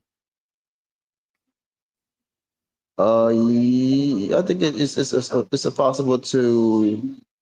I don't know if he actually lived in the creature for 3 days, but I mean, that's what the because he book might. says. I gotta refresh myself on that story, but I don't think he actually. I think he might have died inside the whale. I mean, not the whale, the sea creature, and then maybe he might have been like not died for a long period of time, maybe, but I don't know. Kind of like lost his. You know how like some people die and then thinking about they might be dead or so, or know exactly how long, what they consider Your not ever been back, but your um your phone was blinking a little bit there, so I was catching like certain words were being skipped. Okay, yeah, I don't know. He might have, yeah, I think it's possible to live inside of a sea creature, depending on what kind of sea creature it is, for 3 days. Yeah, it's possible. And I don't know how deep he was into the water, but yeah, I think that's possible. Well, Because we don't know so because the reason why I'm saying that is because we don't know what's all in that in the ocean, man. There's a lot of stuff down there in that ocean that people don't even know is there. all right. So according to this book, if you look at the very last verse of chapter 1 and then go to chapter 2, chapter 1 just says that he was swallowed by a big fish. And then in chapter 2, it says, then Jonah prayed to the Lord his God from the belly of the fish, saying, and then it goes through this whole long prayer that he gives. And then the fish spit him up on dry land. So he wasn't in a comatose situation or near death situation. He was Right, I corrected myself. Right, I corrected myself. He didn't die. He didn't die. You're right. He didn't die. He didn't die in there, but he was resurrected in the sense of spiritually and mentally to go do the mission of the Most High. But it's got to be So, physical too, because he was physically praying to this God. And yeah, he did physically pray to the Creator. I'm saying he was like the fish could represent. It can be symbolic. It could be. It's a possibility. It could be symbolic, but it's also a possibility it can be literal as well. so it is impossible for a human being to be able to survive inside the belly of any sea creature. There would not be enough, because oxygen doesn't flow into the belly of any creature on the planet. Oxygen doesn't go into the belly; it goes into the lungs. If it's a fish, it flows through its gills and still doesn't go into the belly. So he would not have been able to get any oxygen the entire time that he was in this situation. Well, if you take it, you saying you don't think it's literal, and I understand what you're saying. However, that does not take away from the truth of the message. So if say we take that situation, that particular part of the story as figuratively, it still does not make it a lie, or you see what I'm saying? It still don't make it a lie. Well, that's if you take it figuratively. That's why I was asking, do you take it figuratively or literally? And you say it right now, and you take it literally. So are you changing to say that you take it? No, I take it both. Figuratively. I take it both. So you're changing to your statement to that you take that part figuratively. I take that part literally and figuratively. Okay. So there again, if you're going to take it literally, then no man can live inside of a fish for 3 days without oxygen. I can't say that there's not a such thing as a sea creature that a man can't live in for 3 days, because we don't know what's all down there. That's all I'm saying. Earth biology, just the way biology works on Earth, there's no possible way that a man can live inside the belly of a creature, because no creature on the planet oxygen flows into their stomach. Okay, so if you take that approach, so you're saying then that the Creator didn't speak to the nation, the Hebrews when they was in the wilderness. I mean, when they came up out of Egypt. So you're saying that he didn't speak to them with audibly, and that all of them heard his voice, and therefore but they didn't want to hear the voice no more. So they told Moses, we don't want to hear the voice of the Most High no more, but at least we die, or something like that. I'm paraphrasing, right? So you're saying that wasn't literal. So you're saying that wasn't literal either, right? That has nothing to do with what we're talking about. But yeah, no, that's just made up, because there's absolutely no proof there's zero proof, and there's actually evidence that goes against the idea of 2 million Israelites walking around Jerusalem. I mean, walking around the Sinai Peninsula for 40 years. So you're saying that the story is figuratively then? Yeah, the story is a myth. The whole Moses story is a made-up story.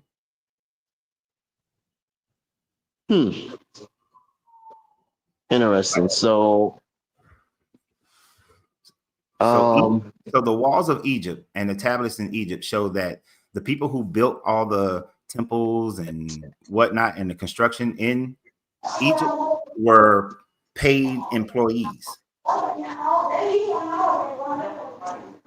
Well, I was getting to the point where I was like, oh, and I was about to come in an agreement with you on some things, but I see that the creator he had to correct me and say, and let me see that I was on the correct path and don't go on that path because that's the wrong path to go down. I think Jonah, the story of Moses, all of them is real, literal, and figuratively. No, I mean you can take them all as figurative, which would make them myths, but there's zero proof of Moses. There's no all the evidence points to the fact that the Israelites came out of Canaan, and when they left the main group of Canaanites, they were under the control of Egyptians, but they were in Canaan. They were never in mainland Egypt. They was in Goshen, but they did, but No. I mean, as a group, they were in No. Goshen, but they were in the mainlands because Pharaoh and Moses was communicating with each other, and he was taken up by I think his daughter, so he can be able to survive. But she helped preserve him. She basically got him out of the, I think, the river or the right. So they were in the mainlands as well. No, there's no, that's what I'm saying. There is no proof of any Semitic people who were in large scale slaves in Egypt. Like it demonstrates, Egyptian history demonstrates the exact opposite of that. And there were no Israelites. There was no group called Hebrews or Israelites in Egypt at that time frame. So the whole story is a fabrication. The floating the baby down the river was a older story based on Emperor Sargon. When he was a baby, was floated down the Euphrates River, got picked up by the baker of the king of the Akkadian king, and then rose to power under that Akkadian king through military prowessness. And then he became the emperor of the Sumerian Akkadian Empire. But so that story is a borrowed story as far as floating down the river. But once again, the Semitic people have never been large scale slaves in Egypt. Well, I mean, like I understand you don't accept it. You don't believe in the scriptures of some people call it the old covenant, but I call it the law of the Most High, the Okay, covenant of the Most High. Why? Do you understand why? I don't. Yeah, I understand because you're not taking it. You don't take it literal because you feel like certain things has not been proven enough to you or to your liking or satisfaction. I can understand that. Yeah. And so now if you were to say that the entire story of Moses and the wilderness and all that is just a, fable, is just a figurative story, that none of it was real, as most Hebrews today take it, then I would say, okay, it's just a fable story that you utilize to learn a lesson, to learn something from. But as the moment you say that any aspect of that story is literal, then you have to be able to prove that it's literal. And the flip side of that is I can prove that it's not. Well, the thing about it is we got experiences, right? I can't understand with that background noise. Yeah, that's not me. I'm sorry. Excuse me. Let me see if I can get away from that. You gotta understand there's a lot of things that's in that book that has transpired. And remember when I was talking to you about not about being Americans, original Americans. Now that I had to do some more research. So yeah, we're not the original Americans, we're the original Hebrews. and we were brought over here to be subjugated to foreign powers. What is your proof of that? The text, and then actually being brought over here. What Some text? people call it the transatlantic slave trade. I call it the Hebrew slave trade, or the slavery. What proof do you have that Hebrews were brought over here in the numbers that we know of? What proof do you have of that? Because the book is not proof of it. The Bible, the Torah, is not proof of that. Yeah, the book. Yeah, the book is the proof, and then historical records. I mean, historically, they teach us in school that they brought a massive number of people from Africa over here. Okay, so you have to prove that those West Africans that they brought over here were Hebrews. How can you prove that they were Hebrews? I'm a living proof of it. I'm here in America, and I don't. That's not proof. You have to be able to prove the lineage. That's what you want. That's not a proof. I got to be able to prove the lineage. The lineage of what? That the West Africans that was brought here in bondage were Hebrew. I mean, that's the only people on earth that what happened to us. That's the only people in Scripture that says that would happen to in that magnitude. No, people from India. It didn't say it was going to happen to West Africans, even though they was living in certain parts of Africa, because they had traveled from East Africa to West Africa. Where's your proof that they traveled from East Africa to West Africa? And the other part is that there has been mass movements of people from India to Africa as slaves. So it has happened to other people. Well, no, it has not happened to other people like it has to the so-called people in America. No, and then the ones that it did happen to in India, were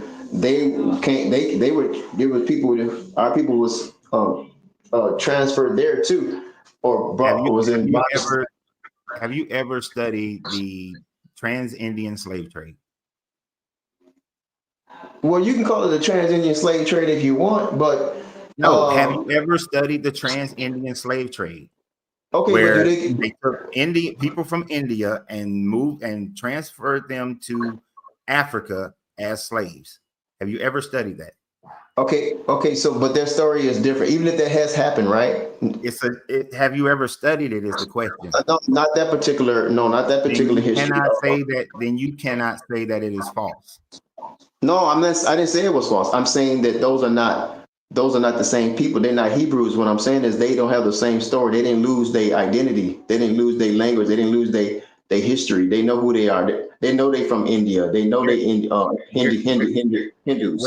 Where does the Bible say that these Hebrews will be transferred to enslaved into a foreign land and they will lose their culture? We did lose our culture. But where does the book say that? Because you're using that as a criteria. And if you use that as a criteria, you have to demonstrate where that criteria is.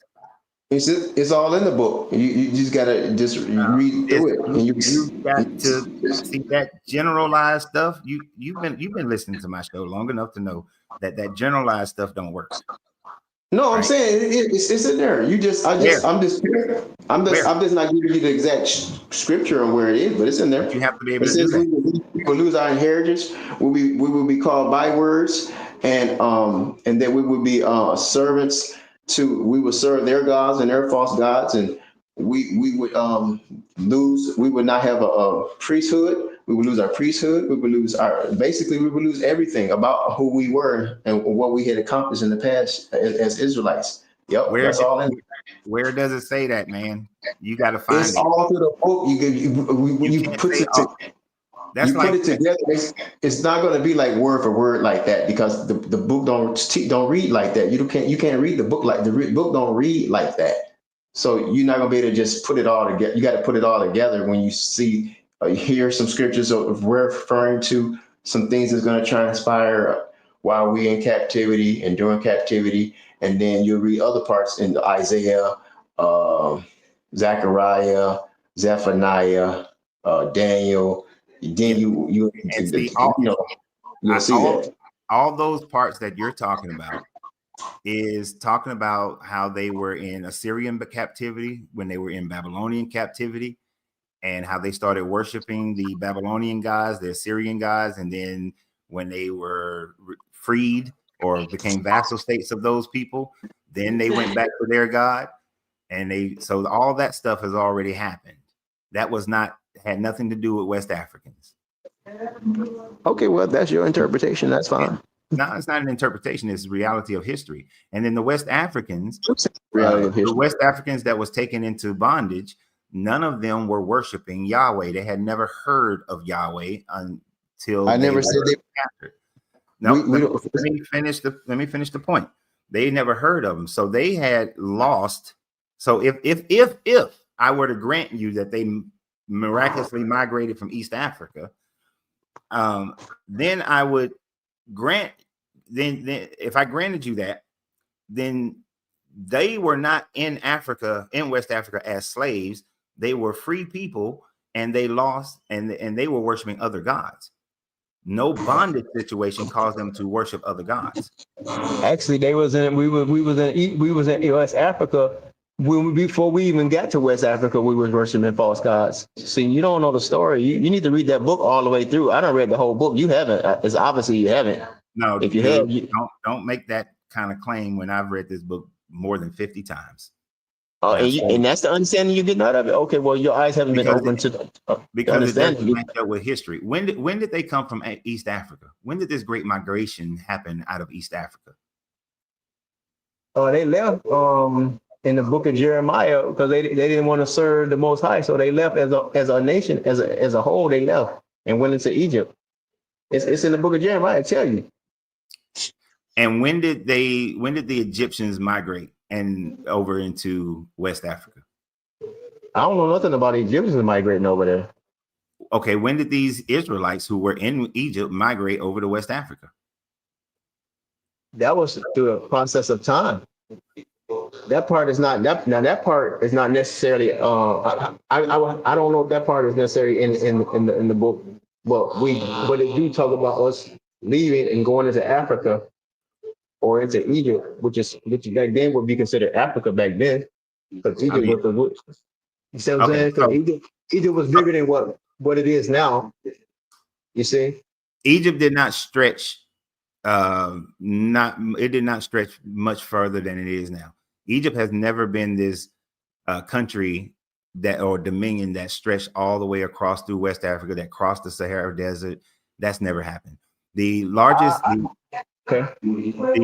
migration, the migrations that happen throughout West Africa is the Bantu migration, which happened multiple times. And those people were coming out of Northwest Africa, not East Africa. And they had no connection with the Mediterranean people of Egypt or the Levant. The Egyptians, Egypt, I think stretched farther than what you're saying, but that's fine. I don't have a really. That's not an issue at this point. So you realize, I don't know if you realize that, but everything that you're saying is I thinks and it's these vague statements. You're not pinpointing anything because you can't prove any of it. You can't demonstrate anything you said. Actually, I can, but I don't. I mean, I don't. I asked you to prove it, but you won't. We don't have the format for that right now. What do you mean we don't have a format? We don't have a platform for that. We're just talking right now at the top of the dome. How is this not the platform for that? If I wanted to show a Bantu migration, I can pop it up on the screen. All I gotta do is just go in here, find a map of the Bantu migration, pop it up on the screen, and you can see the Bantu migration. Well, what I'm saying is that what I'm saying is in the text. Now, whether you accept it, you don't believe the text, though, but it's in there. And if you gave me the text, I can pop the text up. So we on the platform. Because you're gonna tell me it doesn't mean that. Because like 99% of the time it doesn't mean that. It means something. So you've been taught something by somebody. I don't know who, but you've been taught something by somebody. and they have taken text to make you think it means this, that, or the third. Like many take the text out of Deuteronomy that says that the children of Israel will be sailed away on ships and sold into, and they will offer themselves as slaves, but no one will redeem them. There has never been the transatlantic slave trade. Those people never offered themselves as slaves, and there were plenty of buyers. I don't.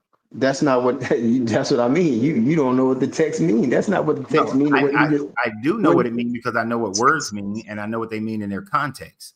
And in their context. So let me give you an example of how you're misconstruing the words. When it says that they will sail away on boats to Egypt, it says it uses Mizrahim, and it used the definite article of Mizrahim, which means that it's not a name or it's not a figurative place. It literally is meaning the place known as Egypt at that time frame. So it doesn't mean that Egypt can figuratively, Egypt is America. It literally means Egypt. So what point are you trying to say, man? They was in Egypt. That's what I told you. They left and went into Egypt. All right. So then Deuteronomy 28 is not talking about West Africans. And then you're saying that there was a migration from Egypt over time, but you have no proof of this migration over time into West Africa of these people who went to Egypt and couldn't sell themselves as slaves. Actually, Egypt is talking about West Africa also, because Egypt is dealing with a house of bondage, sir. No, you can't leave your own nation and then think you're gonna migrate or travel to somebody else's nation and think you're gonna be over them. Most of the time, that's not gonna happen, especially if you don't got the weaponry or the military. So when the term Mizrahim was being used to represent a state of bondage, it was not that has nothing to do with. You can't call that bondage everywhere. That's the state. That now you Egypt, now you're in Egypt. When Deuteronomy is saying having a definite article, which means the land of Egypt. So I promise me, you don't know that book better than me. I promise you that. And when you talk about Mizrahim, I obviously do, because you cannot pinpoint. You can't pinpoint. I asked, you didn't even bring up Deuteronomy 28 when you had the opportunity to. You couldn't even bring it up, and then you vaguely just name books, Isaiah, Daniel, and these sorts of things. You cannot, if you know the book, then you off the dome, there should be certain parts of it you should be able to just know. I just did. Why you think I'm saying what I'm saying? So hold on. So watch this. But notice how you're not giving any specifics, because you know that the specific will be challenged.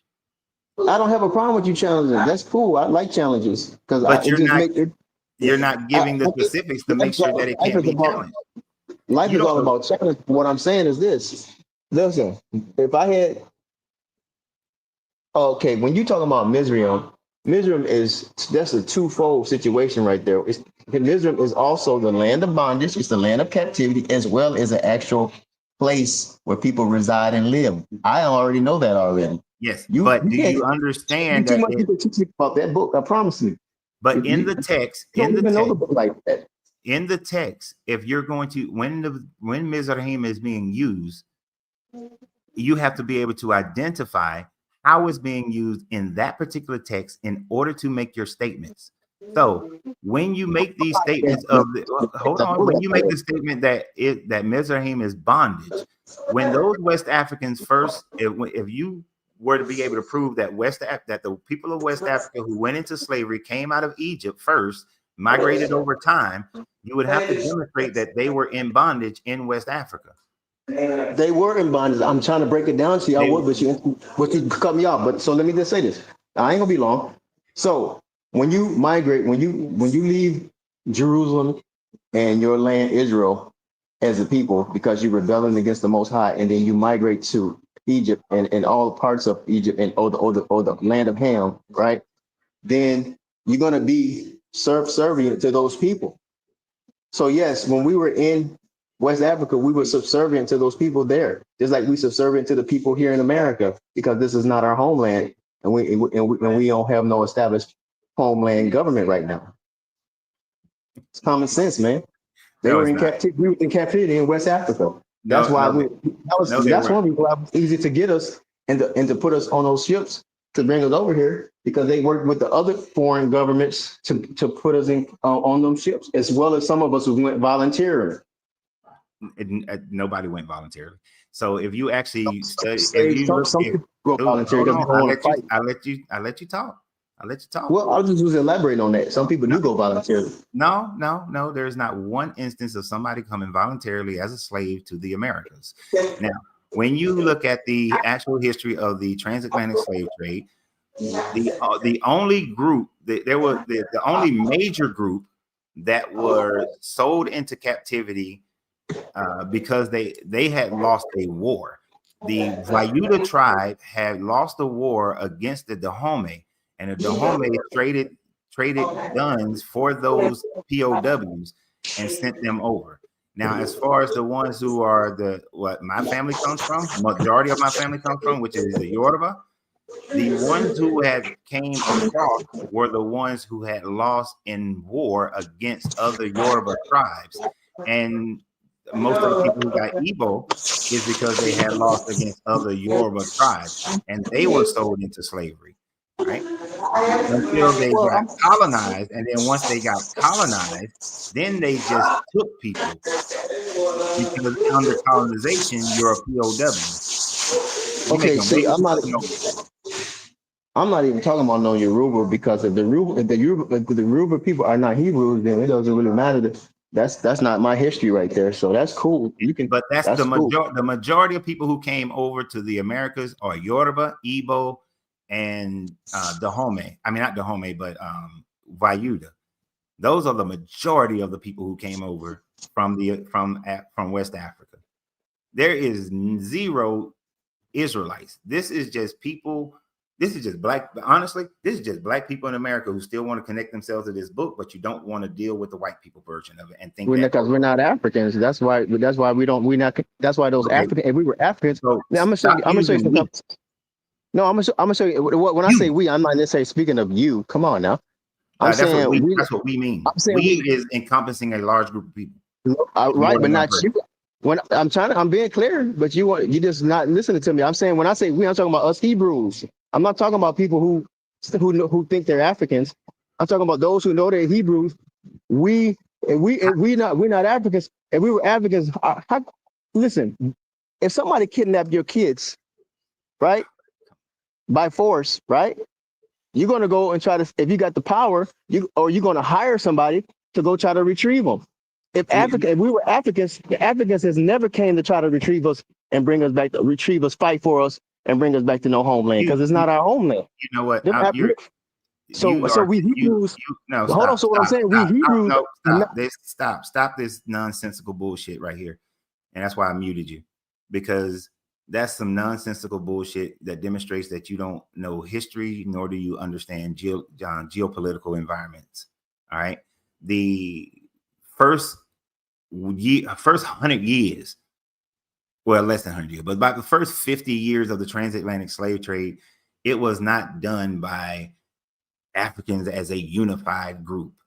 All right, I just explained to you, and please go research it for yourself, and how the Dahomey were fighting against the Vayuda. You had different Yoruba tribes fighting against one another, and just like in any situation, when you ally yourself with the Portuguese or the Spanish, and they're providing you guns so that you can fight your war, and from that you're providing them slaves or the POWs that you capture from the other tribes, because these kingdoms weren't unified. It was not like Africa was all unified.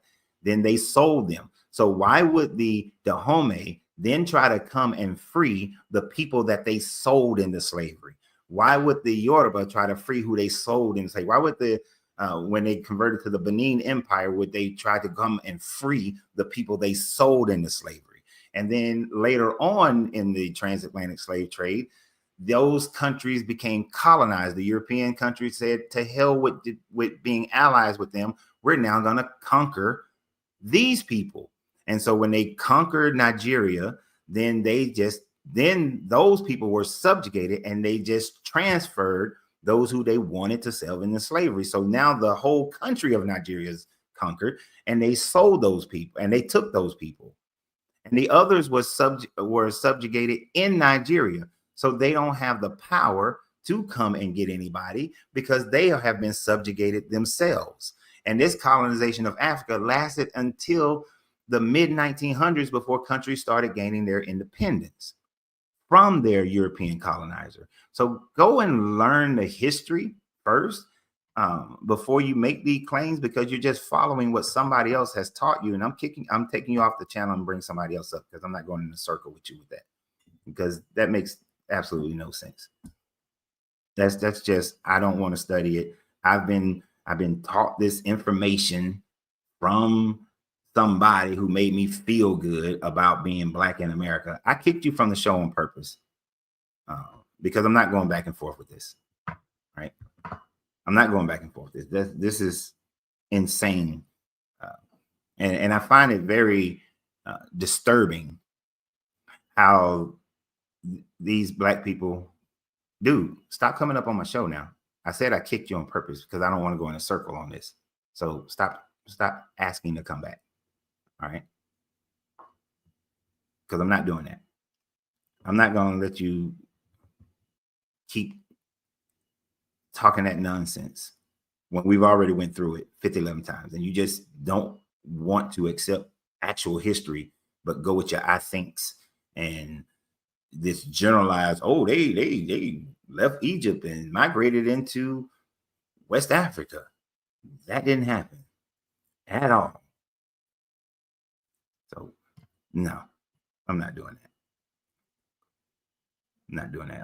I'm not going to waste everybody else's brain power on some of that, because your Bible does not connect to West Africans at all.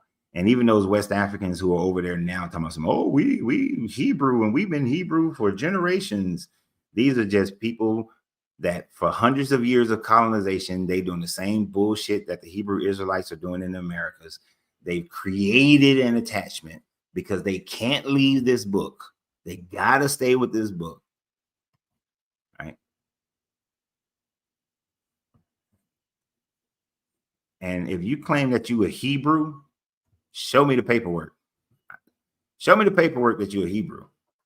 I don't want to hear nothing about like, oh, we all came because of this, that, and the third. Nah, you need to demonstrate. Like I can demonstrate where my family came from. Demonstrate it.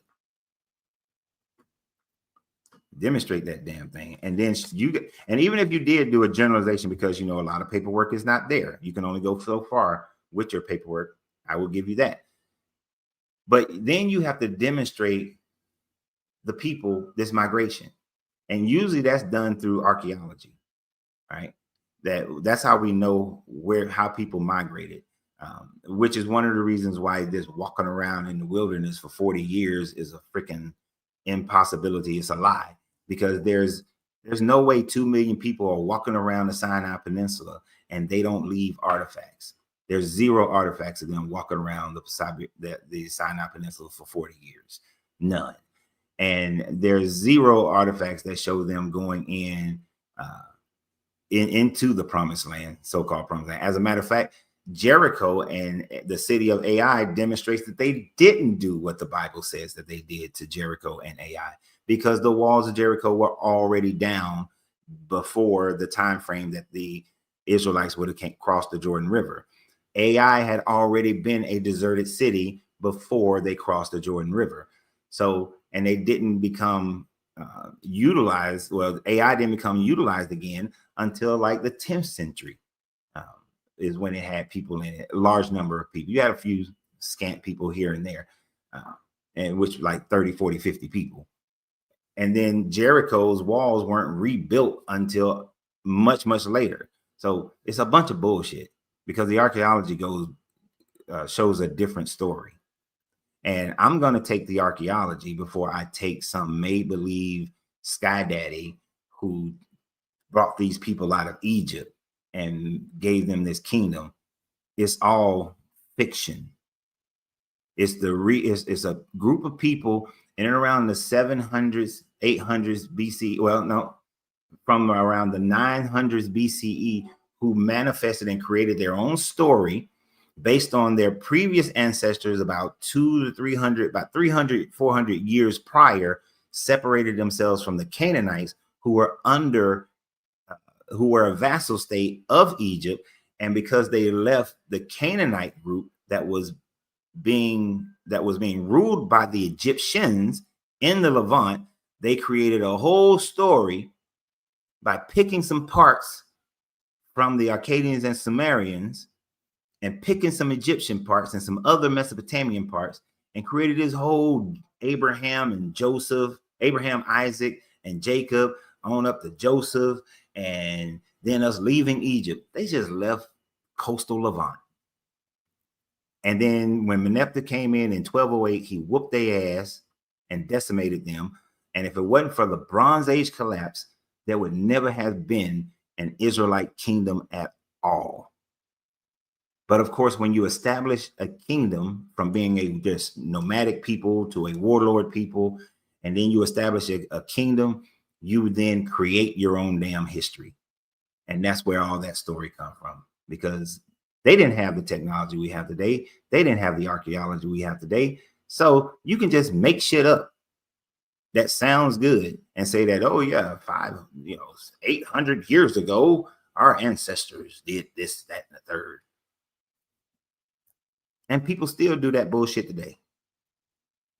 800 years ago, our ancestors migrated from Egypt and went into West Africa and then became slaves. And if you listen to a different Hebrew Israelite, another one of these black Hebrews in America, oh, our ancestors were the Moors. We was up in Europe. And then when when they took back their land in the late 1400s, then they made us slaves and sent us to the Americas. Bullshit again. Most of the Moors were Arab, not African. Well, they were African technically, but they were Arab, not sub-Saharan black African. So it's a bunch of bullshit. This book, if it doesn't balance with actual history, then it's a fairy tale. It's a fable. It's a myth. It's that simple. All right. But you want to complicate it because you want to feel good and you want to feel connected to this book, because this book got some promises that you hope come true. You hope that y'all gonna take over the world.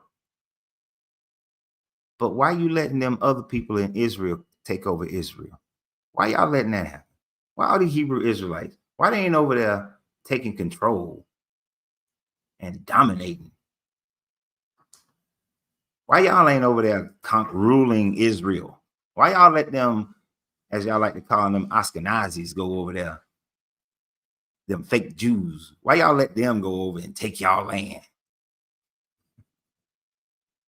Why are you so attached to America if this is bondage? If this is bondage, leave.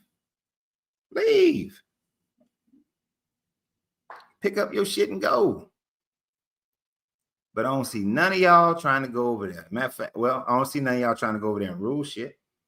I saw when some of them try to roll up in Kenya, them people in Kenya stoned the fuck out of them and they left. They ran out. They ain't messing with them Kenyans. Them Kenyans stoned their ass. Yeah, they like to march in front of churches and look all like some kind of military unit, but yet they ain't going to get shit. He ain't doing shit. See, it wouldn't do for me to be a Hebrew Israelite, because I do just like I did the Christian Baptist Church and Methodist Church and every other church I was at. We're going to reform this shit. If we're going to believe this shit, we better go get what we are promised in this. If I was Hebrew Israelite, then we're going to get our land. We become a paramilitary force and we're going to go get our land. But y'all ain't doing nothing but dressing up like purple Power Rangers and just talking on the streets. Ain't doing shit. Ain't getting nothing done. Go take the land. Let's see if your God will redeem you by you taking the land, by you going to Israel and taking the land.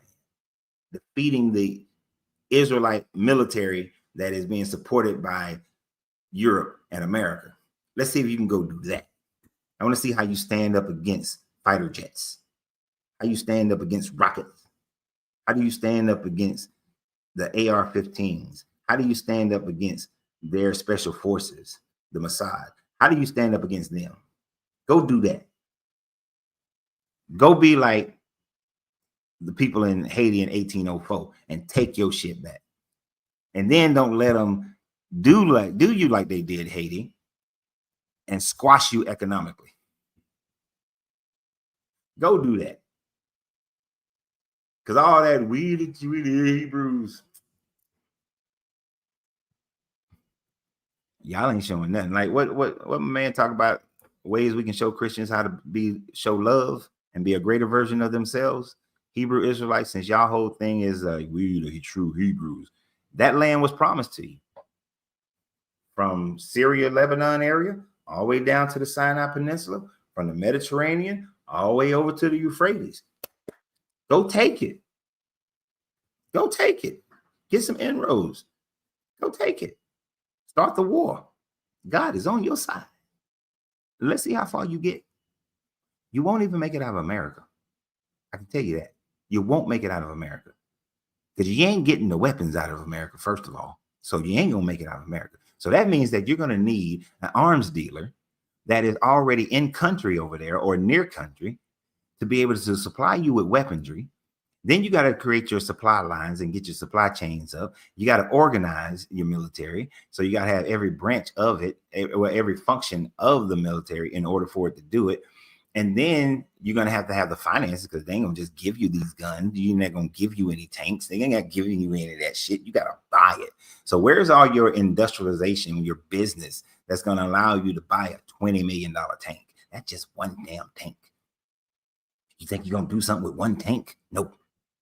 You're going to need a whole battalion of tanks. You're going to need some fighter jets. You're going to need some drones. You're going to need some satellites. You're going to need some supply depots. You're going to need some military bases. You're going to need to train your people. When you going to do that? When y'all going to do that? Because standing on a street corner with some placards ain't doing shit. What industries are you? In order for you to do that, you got to take over industries. You got to build multi-billion-dollar businesses so that you can afford to do all this shit. You got to be able to buy or build you aircraft carriers. You got to be able to buy and build you all the destroyers and all this stuff that you require for a Navy, because it's a coastal area. You're going to have to defend that coast. So you need to build you a Navy. You got to build you an Air Force, and then you got to build you an Army.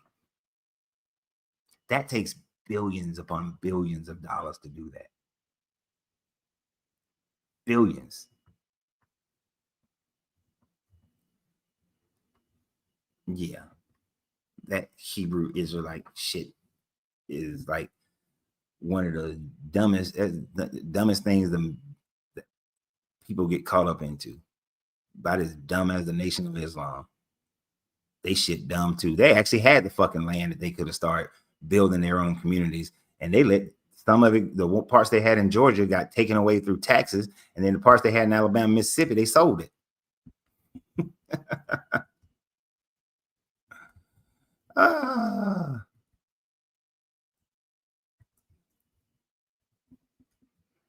Oh my goodness.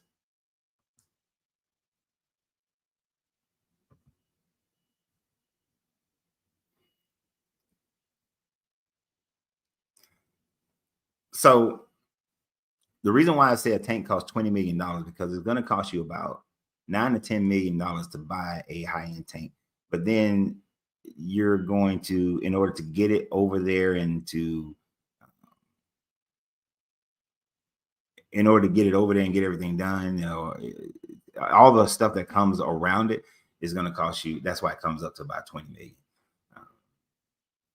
And for all the, you know, everything that you need for it. Now, the cheapest tank you can buy, you can find some cheap ass tanks. You know, you can find you some $6 million tanks. You can find you some $2 million tanks. but you need a whole battalion. You need a whole battalion. You're talking billions of dollars. Well, you're talking hundreds. You're talking a couple of hundred, a few 100 million. You need at least 500 million just to have your decent number of tanks.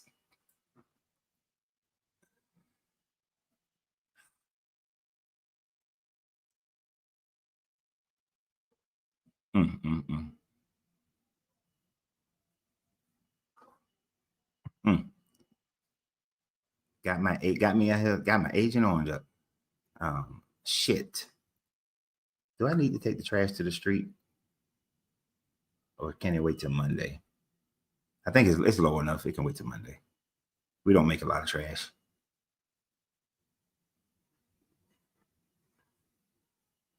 Yeah. Then, the maintenance, upkeep. You got to have the maintenance. You got to have the upkeep. You're going to need some AAVs. You're going to need some Hummers, some Jeeps.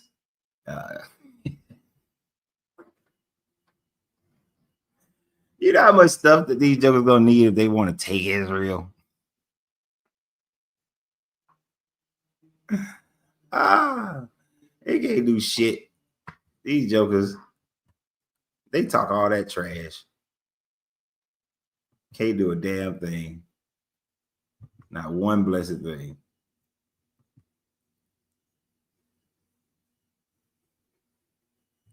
I'm the wrong person to talk to about trying to take some military action. That you're gonna take over some shit. You're gonna conquer some shit. Because I bust that shit down with the quickness. Because that shit ain't gonna work.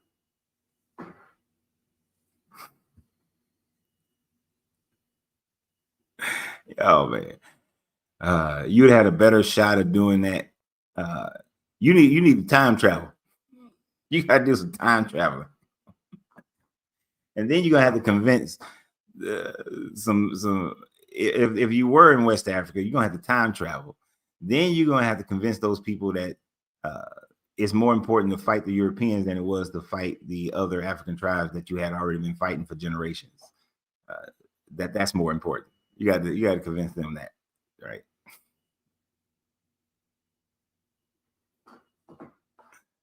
What do you say, Kendrick Lamar?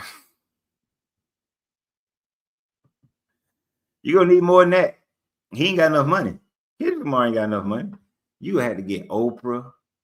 You had to get all of them. You understand, to create a military, you're talking trillions of dollars, right? To create a military that can stand up against the might of Israel, which is supported by Britain and the United States and France and a few other countries. You're going to need trillions of dollars to build that level of a military. Now, if you were saying that, oh, well, we're going to go and we're going to take South Sudan, that's different. That's different. You don't need as much money. You still going to need some money, but you don't need as much money. But you're going to need a certain type of fighting skill. And these urban ass Hebrew Israelites will get their ass mollywopped if they went to a country like South Sudan or Sudan and tried to take those people. Because them jokers will tear up your little civilian style military, your civilian style fighting.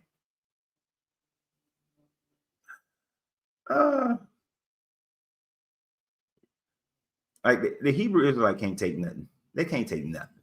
Nothing. I'm trying to think of a country that in their level right now that they could be able to take.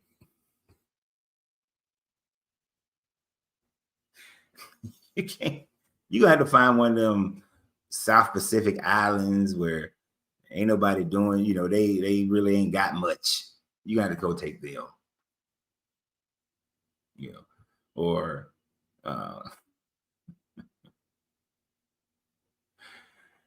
they got a better chance of going in with their 9mm and they little shotguns and whatnot. You better go to the North Sentinel Island. That's your best shot.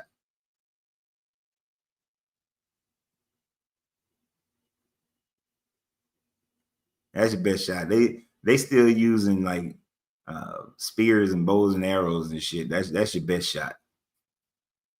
You can't even go to Madagascar and take Madagascar. Madagascar fuck you all up.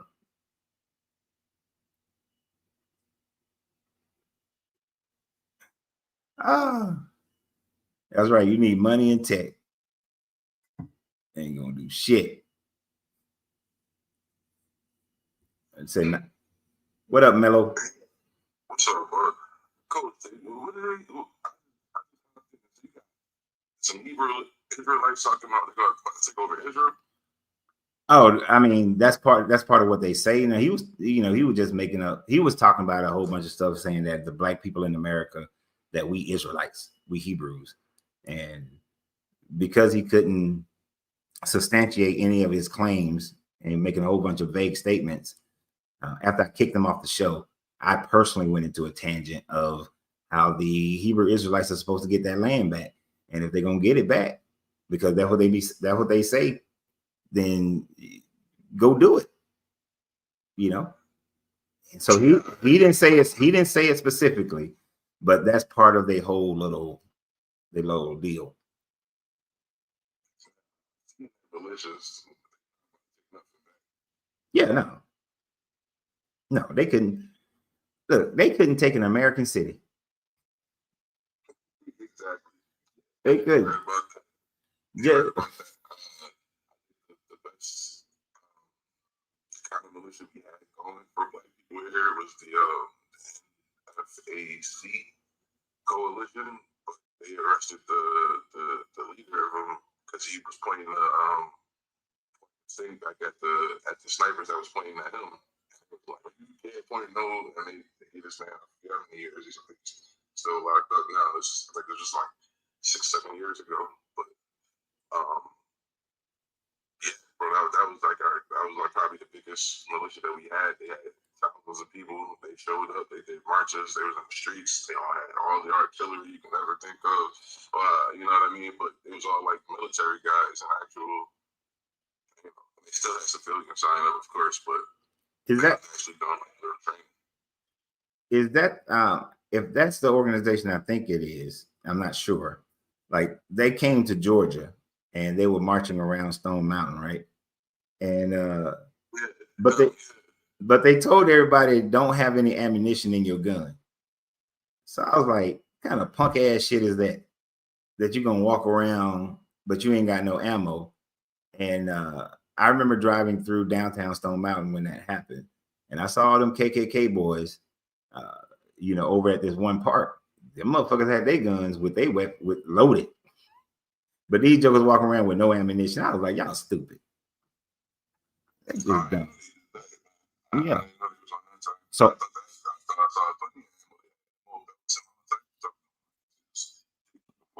yeah, if it's not loaded, what's the point? Yeah. Yeah, that would be like when we got dropped into Liberia onto the embassy. That would be like us coming off the helicopters and we ain't got no clip we had M16s at the time. I ain't got no clips in my M16. I don't have a grenade already prepared in my 203 grenade launcher. I'm just going in there and getting my position and I'm just pointing, but I ain't got no ammo in it. What? Somebody shoot at me, I gotta grab my clip, put it in, chamber it, and then try to defend myself? That's stupid. Yeah, very, very stupid. And I know they had restrictions on the submarines on what they can carry and how they can carry it too. But Restrictions where? Stuff was I heard that they about how they something to do with how much ammo they can carry and stuff like that. And you telling actual military? Yeah, I don't know. I think it was like something I was reading a long time ago. I had a discussion with a guy on here. That discussion was how they had like kneecapped some of the guys in a way, and I guess the argument was about, well, I mean, look what some of these people did was going in, and a lot of civilians, got hurt, and I get why they would try to impose restrictions, but it's still, I don't agree with it because it still leaves you you know, not the best to protect yourself, like, or have Yeah. enough. Like, it was weird. I forget what it was. This was like a while ago. I had this conversation, so it's kind of hard. Yeah, I'm with you. Remember. No, I mean, there are certain situations where we have restrictions. Like if somebody you can't fire on a school, a place of worship, or a hospital, right? And some of the problems was that since the enemy knew that we couldn't fire in those kind of places, that's exactly where they would post themselves up, is in schools, hospitals, and places of worship. So that handicapped us.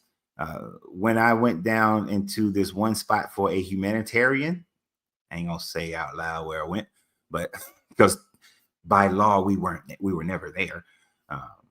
But when they originally was telling us we was going down there, and they were like, "Yo, you're just going into a refugee camp. We just need to see what type of humanitarian relief is going to be needed." And when I got assigned to that detail, and they said that we couldn't carry any weapons, I was like, "Bullshit!" I said, "Y'all can court martial me because I'd be goddamn if I'm not taking my stuff." So my colonel had some sense about him. He ran it up the flagpole, and by the time it came back and said that, okay, we can't arm ourselves. And it wasn't like just a general, like, I just don't want to. We had intel to show that it was a high probability that we could be in a combat situation if that happens, if we go down there. So we were allowed to take weapons. But at first, they wanted to send us down there, butt ass naked, and expect the UN troops to defend us or the local militia to defend us. And I was like, I'm a damn Marine. I don't need nobody else defending me. They back up. And but it just so happened that one of the days we was in the refugee camp, the other militia came in there shooting up people. And if we didn't have our weapons, they would have just ran roughshod over all those people. So we do get there are restrictions sometimes because of political implications. People in Washington thinking they know what's best because they don't want to look a certain way. Yeah, that's pretty much what the conversation was about. The people up top and exactly what you were talking about, where you can't go to church or schools and stuff like that. Yeah, it was even down to what kind of explosives and stuff. Stuff on TikTok. Certain type of stuff. Yeah, I don't know about that part. Yeah, I don't know about that part. I mean, it could depend on the mission or whatnot, but having restrictions, like I know anytime I have my 2 or 3 grenade launcher, I always carry more frag rounds than I carry high explosive rounds. But that was my own personal choice to do that in those situations. Now, depending upon the situation, like going into the refugee camp, I took more frag rounds than high explosive. But going into Liberia, I took about a balance of high explosive because understanding the mission that we had. And there would be a lot of civilians around.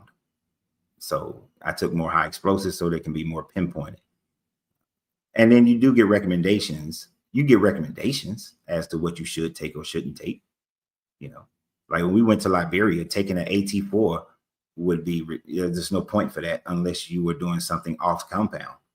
But if you're not doing anything off compound, you don't need an AT-4, which is a grenade launcher. I mean, a rocket launcher. You don't need that.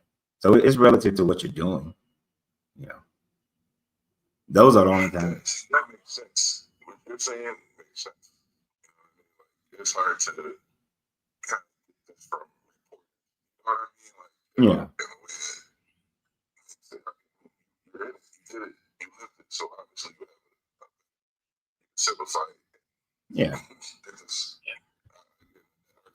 I said, years ago, it was just like stuff was happening and they were trying to make changes because of political stuff. But I see this they would have seen this administration coming, they probably would have never got that. Yeah, that stuff is relative. So I don't know, a civilian writer writing some stuff, they try to put their little Hollywood spins into shit. So I don't know. That ain't how the military work. I can tell you that. Because we'll assess what the situation or the probability of the situation is going to be, and then you need to arm yourself in accordance to that. That's the simple. That's now there are certain, of course, there are certain weapons that we don't have that we, unless you're talking about that kind of stuff, like we don't have. There are, okay, let me rephrase it. There are, like, you can have, we have biological weapons, low grade. Let me put in and be clear, like low grade biological weapons, because even like tear gas, like gas grenades are considered biological weapons, but they're low grade. They don't fall under restrictions of the Geneva Convention or things like that. You may get advised not to take something like that, depending upon your, but like I said, it's always going to be dependent upon your situation. So maybe he was thinking, because he doesn't understand how, he just see a restriction on biological weapons, but not understanding that tear gas containers and things like that are still, well, at least when I was in, those are considered biological, but they are approved biologicals. I got you. I don't like to make headstones for the military, man. No. National cemeteries. Well, thank you. Around the country from like national cemeteries. But so, I run into people, I have conversations, man. But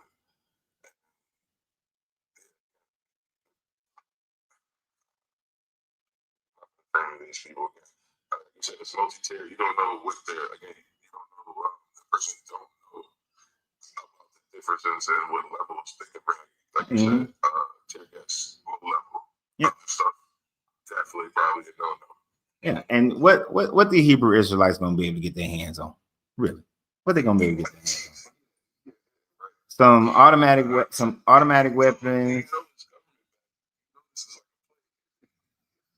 They ain't getting their hands on that, and they don't know the real arms dealer. They don't know the arms dealer that can get them some nice stuff. They don't know none of them people. You know, they know street corner Larry. That's who they know. They know the guy who can get them some machine guns, and that's all they know. But they not getting some 50 cals. Well, you know what? Let me take that back. They can probably get a 50 cal. You can probably get a 50 cal.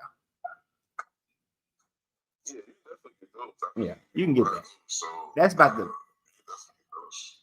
the biggest and baddest thing they're gonna be able to get their hands on is a 50 cal. They ain't got that kind of money. They ain't got that kind of money. And they ain't got those contacts either. They ain't got them contacts to get a tank. Them jokers can't get shit. They gonna try to, you gonna run up into Israel with your 50 cals and your M16s and AR-15s and a couple of grenades and think you're gonna do something? You ain't doing shit. You gonna get your ass handed to you. Yeah.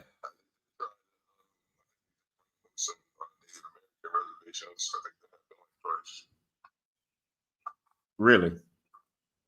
Did they win? Did they win? They ain't win shit.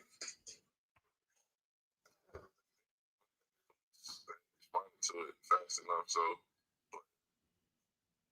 he's not stay crazy. Some people crazy, man. Yeah, I ain't worried about them. They just all talk. Just a whole bunch of damn talk. That's all they are. You know, they can't even build. They're not even building industry. If you truly wanted to do something, the first thing you would do is pool their money together, take over or be a major player in a industry that has a return of billions of dollars, and then utilize those funds to create your militia, your army, your military. And they ain't doing that because most of them broke anyway. I mean, I would rather them do that and just support their community. If people, I guess, if they're going to do that, support the rest of the community, like, you know what I mean? Like,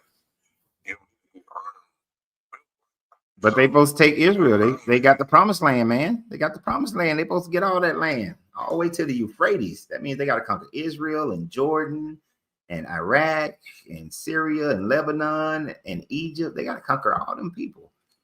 They got to win. And the Arabs.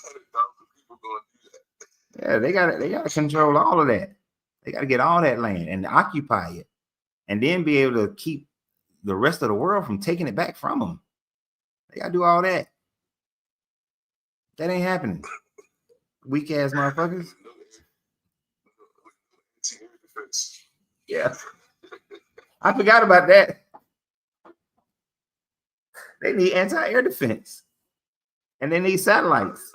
Hey, these motherfuckers ain't sending no satellites in. You know how much it costs? Millions upon millions of dollars to send a satellite into space. You know, that ain't. The drones, man. The drones is winning right now. Yeah, and they got to get some of them. They got to get some drones, and they got to learn how to use them, and then they got to arm them. They ain't getting shit. They full of shit. But let me get back on it. What do you think about this story, man? The Book of Jonah bullshit. Yeah. Again, I'm thinking a lot of this stuff is borrowed. Mm-hmm. Repackaged nonsense. That's just pretty much where I'm at with it. Not much to kind of say on it. Like, I think the whole thing is just a bunch of repackaged. You know what I mean? Like, I'm so, like, I love listening to you and stuff, but I'm so over, like, worrying about the book. You know what I mean? And I'm just trying to wake people up sometimes. You know what I mean? Like, yo, this is not, you shouldn't be relying on this, man. Like, you can do stuff that actually fix your life. You know what I mean? You shouldn't be doing this. Like, I'm not saying you shouldn't have people. I don't want people not to all of a sudden to jump out of the faith. I know that could be hard, but like, I want you to be open to be like, this is not real. Like, this is like allegories. You know what I mean? This is obviously a message. But again, 500 years ago, shit, not even 500 years ago, 60 years ago, this is real facts. This is literal. This is real life right here. Everything in this book, you can't tell nobody different. But you know, there we are, man. Yep, that's you. Hopefully, those who want to be free will get free. I don't really push it to try to free people. It's like, if you find me, you like it, you free yourself, great. If you don't, you want to stay stupid, that's great too. But hopefully you take their religion, kind of like I like what Nubs was saying earlier. You might not have been here then. You know, take the stuff, take the good parts of what you're supposed to believe and go do it. Just do that first. Like, if you're supposed to be feeding the homeless, go feed the homeless. But not only feed the homeless, but help the homeless get back on their feet. Because if you look at some of the things of what Israelites are supposed to do for other Israelites, then they're supposed to not only help each other, you know, feed each other, make sure the widows and orphans are taken care of and the poor, but you're also supposed to help them get on their feet. Like, in the year of Jubilee, you're supposed to allow them to regain their property or get property, or you're supposed to make sure that during that year they can take your cash crop and go and make some money for themselves and get themselves established. But they don't do that for each other. You know, they don't do that. They don't do that for other people. These churches are supposed to be out here, you know, they just talk about, oh, you got to save, you got to get saved. And the only way you get saved is you got to pay that tithe. You got to pay that damn tithe. But they're not teaching these people how to budget or invest their money so that they can, you know, have a better lifestyle, have a healthier lifestyle, be able to provide for their children without having to, you know, have generational wealth. And wealth is not always you got to be rich. I'm just saying, if you starting out and you poor as fuck, and then you have some kids, you want your kids not to do 50%, 10% better than you. You want them to do 100% better than you, right? So you got to set things up so that they can do it. But they ain't teaching them how to do none of that, right? They're keeping them as beggars and borrowers instead of teaching them how to grow financially. Divorce rate is high as fuck, huh? Isn't that like something in the Torah? It's like, if you're not teaching your son how to like make money, it's like teaching him how to steal, something like that, or something like that. I don't know. That one don't. I'm not sure. I can't. It sounds good, but I can't say it is good. It sounds good.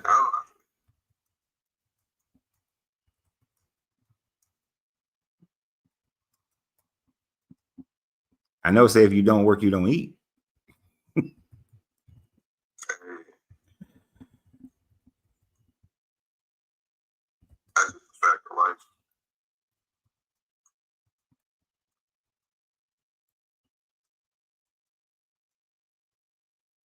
Let's see. I hope I formulated this question. I know the Bible doesn't explicitly say that not teaching your child how to thrive, that you're teaching them how to steal, but a related saying from the Jewish tradition, the Talmud states, "He who does not teach his son to trade teaches him to steal." So that's from the Talmud. Okay. I know I heard it before, though. I didn't know. Yeah. Exactly. I would say it sounds good, and it was sounding like something, but it's from the tradition of the Talmud. You know, their extra writings, which is that's a good teaching. Teach your child how to trade, or you teaching your child how to steal. That's a good one. And even some of them, they teach them how to trade, but in teaching them how to trade, they teach them that in order to trade well, you got to steal. Yeah, that's what, when you want to accumulate wealth, it comes with exploitation, and you got to teach that part. You know what I mean? Mm-hmm. You got to teach that part. Oh, I got to read you what this. I only read the first line of what this person wrote, but it looks so. I don't want. Let me see what you got on this one. All right, I'm gonna put you on the spot. He said Israel is all of mankind, and that we are supposed to, and that's what we are supposed to do. Money is not meant to help the poor in the grand scheme of things. It is a rejection of our lack of love for the stranger. So let me read it one more time. Give you time to think about it. Israel is all of mankind, and that's what we are supposed to do. Money is not meant to help the poor in the grand scheme of things. It is a rejection of our lack of love for a stranger. What do you think about that?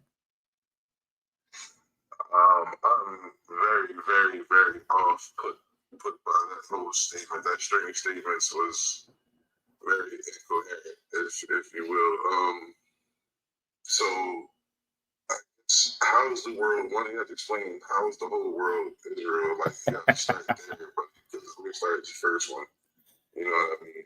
How, because the love for strangers. I mean, that's exactly what Israel's the lack of love for strangers. That's exactly what's happening right now. I'm confused. Yeah, I'm with you. Like, how can the whole world be Israel when this guy explicitly said that he singled out Israel as his people? El Elyon gave Yahweh Israel as his people. They destroy Canaanites and every other ite because they are not the people of Yahweh. Israel is not all of mankind. He specifically went through the line of Shem in order to just have the Israelite people. So hell no. Israelite is all of mankind. That's some modern day bullshit, of to say that. So I'm not Israel, right? And I'm gonna go ahead and go into the second part. And you're talking about some money is not meant to help the poor in the grand scheme of things. What the fuck? We live in a society, and societies have always had some form of trade, some form of money.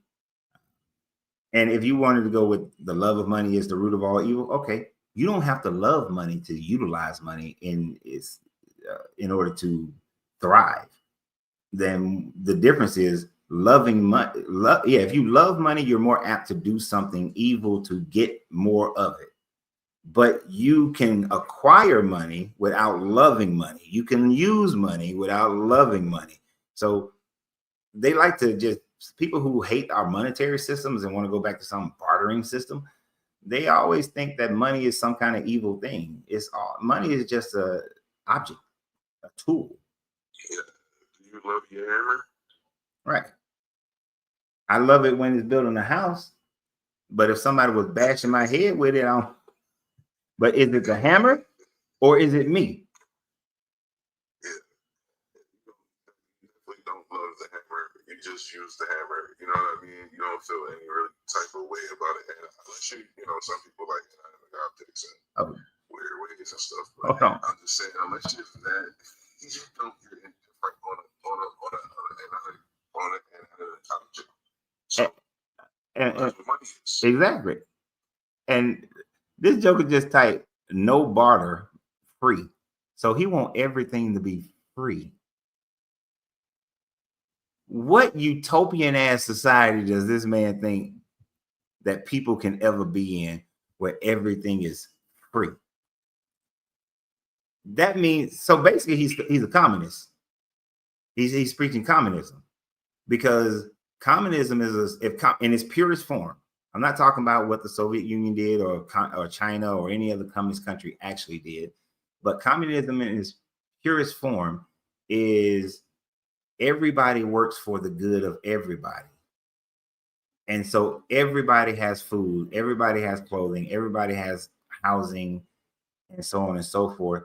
And no one would live higher than anybody else. You literally got to get rid of greed in order for that. You have to get rid of wants and desires for that to happen. That is not part of being human. Humans can't do that as a group. You might be able to do it as an individual. Mental disorder. Right. Mental illness. You gotta figure that out for everybody. Yeah, he wants us to go back to the days of, I mean, that's hunter-gatherer society. That's what that would be. Hunter-gatherer society. And it's only going to maintain itself if the human population is so spread out that no one starts to claim these are my hunting grounds. Because otherwise that don't work. Because as soon as, you following the buffalo, but then here's this other group of people, they following the buffalo, you kill your buffalo, they don't kill the buffalo. So they hungry, they looking at your buffalo, now they're gonna come and try to take your buffalo. I don't know what world this dude live in. Because you ain't sharing the buffalo if it ain't enough buffalo to feed. If that buffalo can only feed your family, you ain't about to share that buffalo. No, and then we got 8 billion people on the planet. Like, what? Get real. Like, yeah. I'm sorry to say, but if everything was free, people would probably overhunt. It'd be disasters. It'd be disasters in a month. Like, it'd be crazy. Yeah, it ain't gonna work. And everybody's gonna be a farmer? That ain't gonna work either. Everybody ain't gonna be a farmer, because then it's gonna be like, how much land do you give everybody? So everybody got to have land. And then who gets what land? Because if you put me, I'm in San Antonio. If you put me halfway between here and El Paso, that shit is desert. I can't grow proper food. I can't grow all the food that I need out there in the middle of desert nowhere. So what thank you for the rose. That shit ain't gonna work. Because then that man over there who got that good fertile land, I'll be like, hell no. He over there thriving. Which then gives him a higher return on his investment of time and energy, because when he grows an overabundance of whatever products he's growing, then he'll be able to come to me, who is not able to grow enough, and be like, well, I know you're starving, but in order for you to get my food, I'm gonna need this, that, and the third. Yeah, I don't know. People with these utopian ideas just shows me that they don't deal in reality, and they say shit to make them feel good. That's it. Yeah, I would love things to be that way. I would wish that we actually had some occupied land mass that was just farmland, like the size of, I don't know, I think the size of North America, and like a whole nother land mass the size of North America, somewhere full of fresh, fertile farmland that we get to send some robots out there, they do all the farming and just feed the world, right? You know what I mean? That would be, then we could talk, but we don't have no imaginary farmland where everybody just can go out there and do what they want, and you don't displace anybody. Like, it's just not a thing. The environment is just not set up for that right now. No, it ain't never been set up for that bullshit. Well, I ain't gonna say ain't never. When the population was maybe 50,000 people on the planet, you might like you would have to. The planet population would have to be incredibly low. Like I say, 100,000 to 200,000 people on the whole planet. Then there's enough room. There's enough fertile ground for everybody. Because even a country the size of North America, you'd have to take like that middle part of Africa, where it's all green and fertile, and it'd have to be like that by itself. And the people are living just in those types of areas. So around the equator and the tropics is the place that people will live most of the time, because that's going to be your fertile ground. I mean, you're going to have some areas that are higher north, higher south, and then you'll have some areas that are fertile. But you can't have 8 billion people on the planet and do that. It's not going to work. And yeah, you're going to need that other planet. And I was reading last night about this planet that's Earth size, and it looks like it has a atmosphere. It rains. They got land. They got oceans. But it would take, at our current stage of development, it would take 705,000 years to get there. So Yeah, that's a pipe dream. That's a whole pipe dream. Vortex of some type of portal. Yeah, better find a wormhole or something. Yeah, because wormhole or faster than light travel, you got to figure something else, because that shit ain't working. But So the problem is going to be profitable. You know what I mean? A venture like that. That's one crazy investment. You know what I mean? And how big can you actually make it? You know what I'm saying? To bring back the stuff you need back and forth. You have to send a whole chain of really large vessels. You know what I mean? For that to work. yeah, Like, I think our closest thing we should be doing is trying to actually slow down these asteroids and meteors and for their metals, because that's trillions and trillions of dollars just floating around in space. It's like, you know what I mean? That you don't have to displace anybody to get it. I'm saying, like, you know, to do like no space crime or nothing. You just go out there, get the rock, bring it back. You know, got a lot of generations of people for some shit. We ain't even there yet. We're not even there yet. We can't. We ain't technologically advanced yet to do that. We'd have to work on that. See, my man said Jupiter's moon got frozen methane lakes. How much is that? You know what I mean? Come on. Yeah, it does. It has some frozen methane lakes. You know, they got a whole bunch of moons, and Saturn got a bunch of moons too. What the hell are we gonna do with some frozen methane though? I don't even know what we do with that.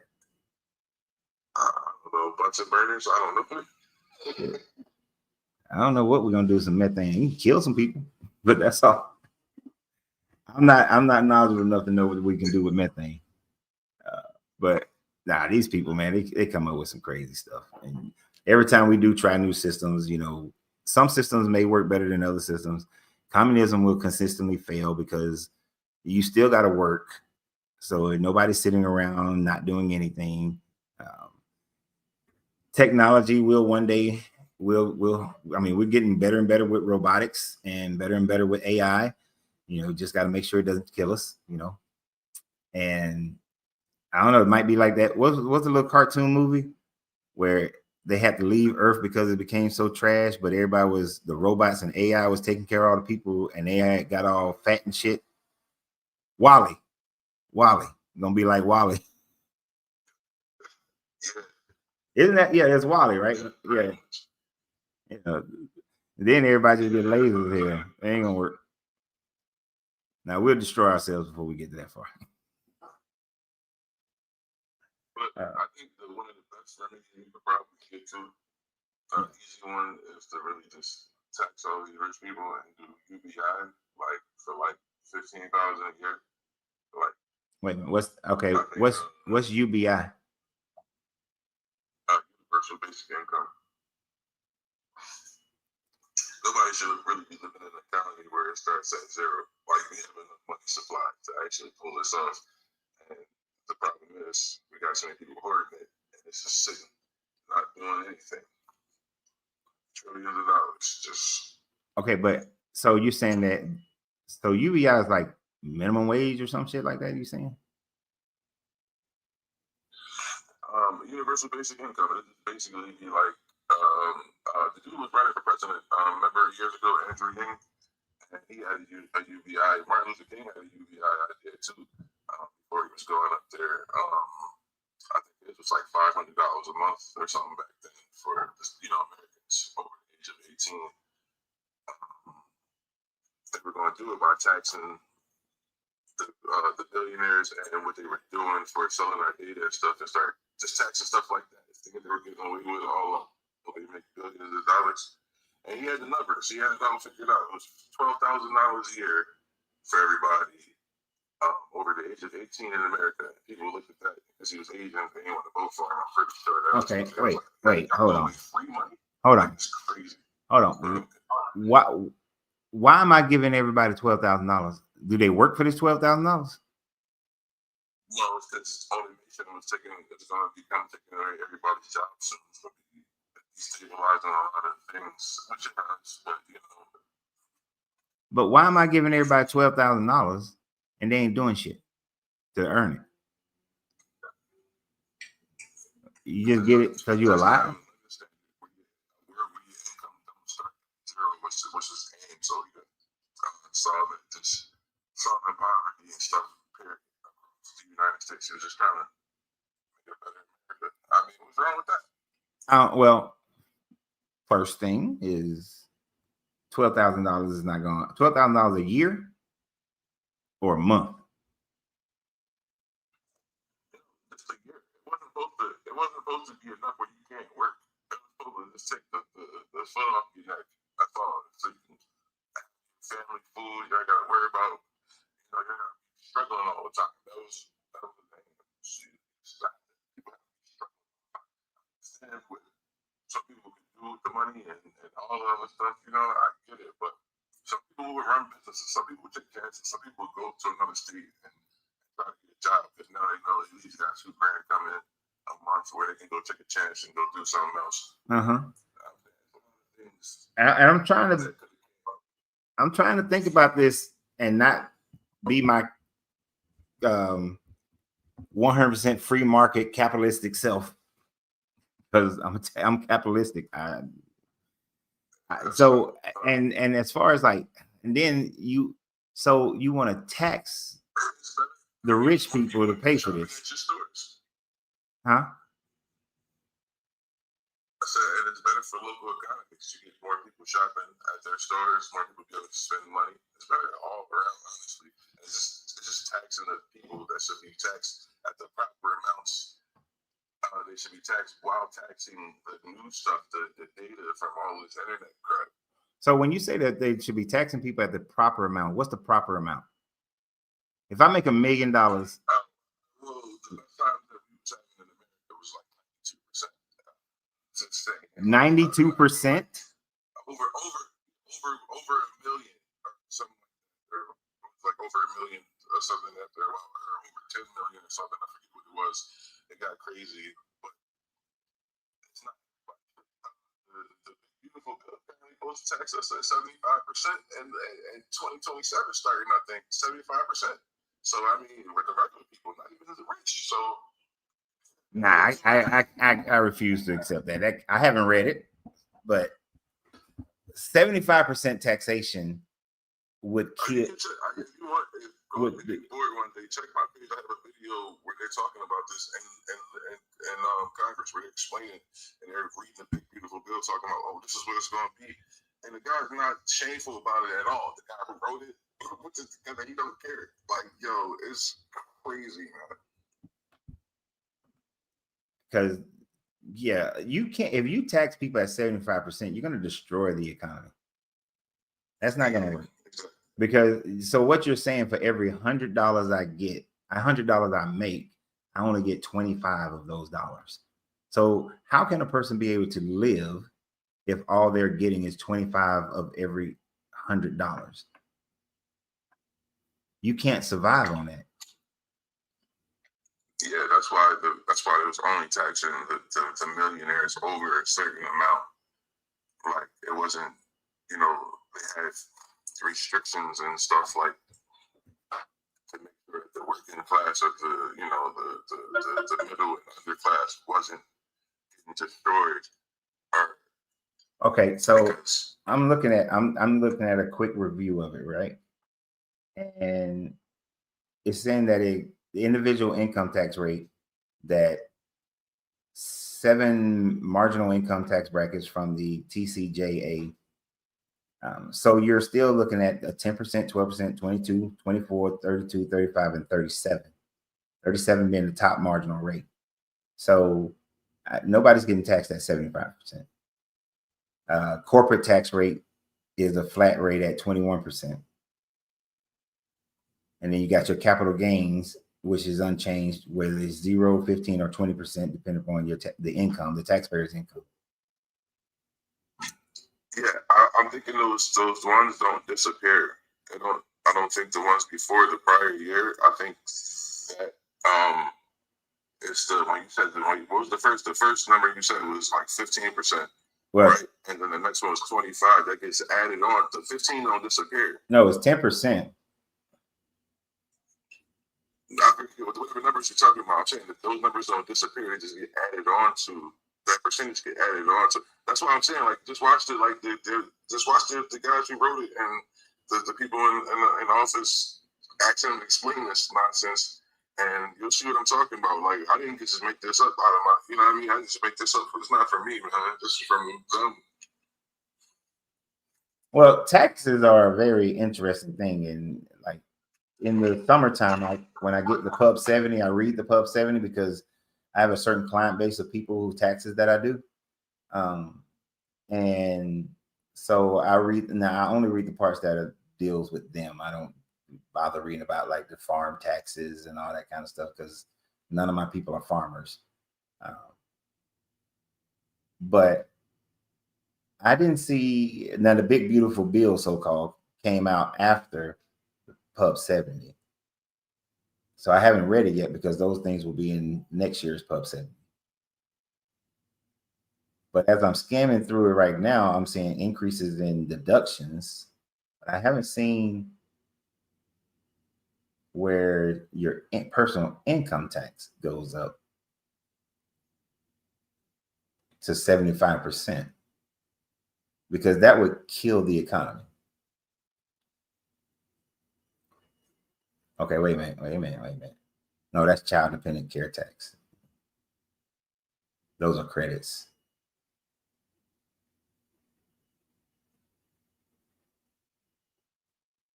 I'm not seeing where your income tax goes up like that. I'm gonna have to do some more research on it. This is way early for me to do it because I'm actually gearing myself up to do my folks' taxes because I want them to get it all done in January this year and not be doing, so I won't have to be doing them in February or March, even though I know a couple of them are gonna be late. But I don't know, man. If you, Don't take it from me, bro. I'm actually watch actual people on my page. I think so. I think something when or something like that. But just go actually watch them talk about it. Don't take my word for it, bro. Because I'm not telling you what they were having a conversation about when I saw it. I was just like, yo, this is crazy.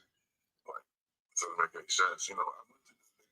I read like a lot of stuff on different parts about how you can't sue the government no more with your own money. You have to use like bonds, and you can't take donations. I'm sorry, your own money. You have to take donations now. mm-hmm. It's weird. A lot of this stuff is just. I have to go and read.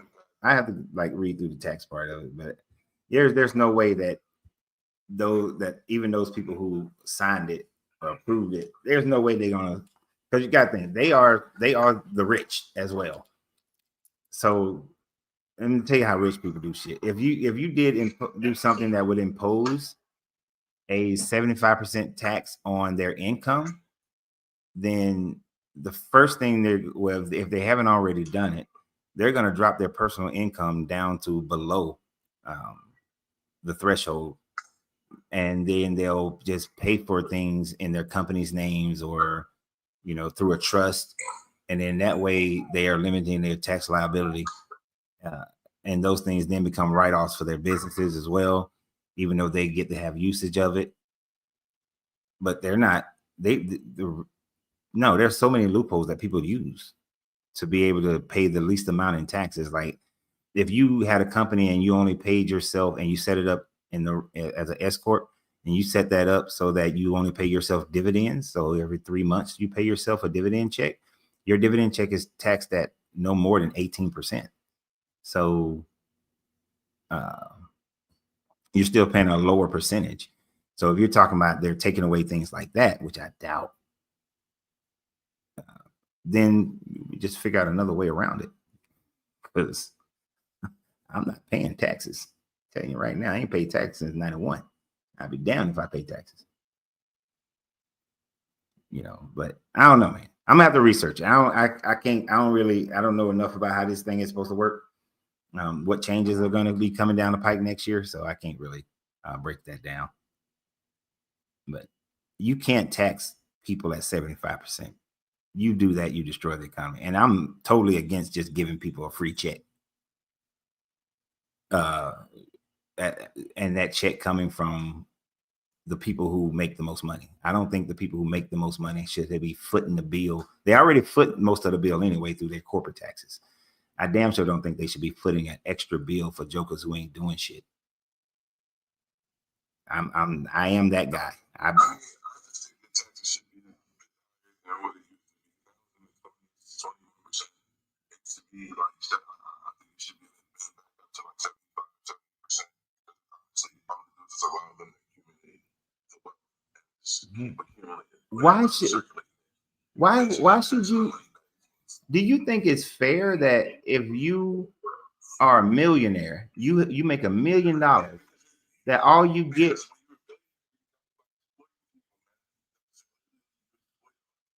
Come on, don't nah.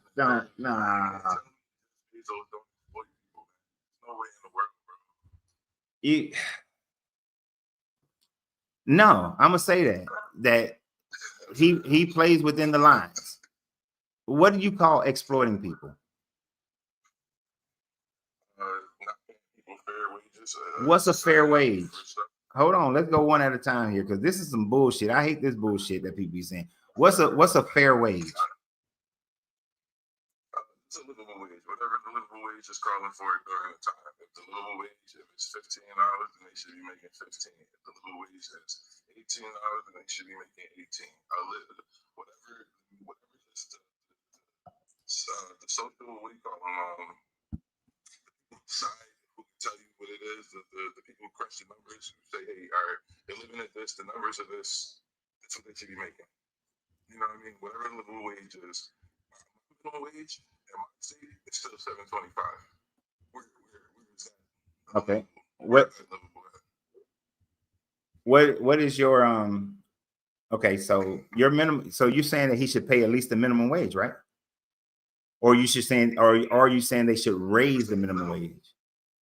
Should raise the minimum wage because the minimum wages are not minimum wages anymore. All right, so here's the thing. Minimum wage is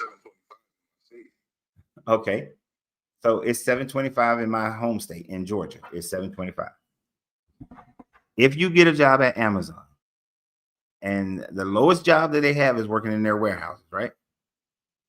Your ass is making $18 to $20 an hour. So where's he exploiting these people? Not that I'm a fan of Jeff Bezos, because I'm not. I'm just looking at what is, you know, whatever is.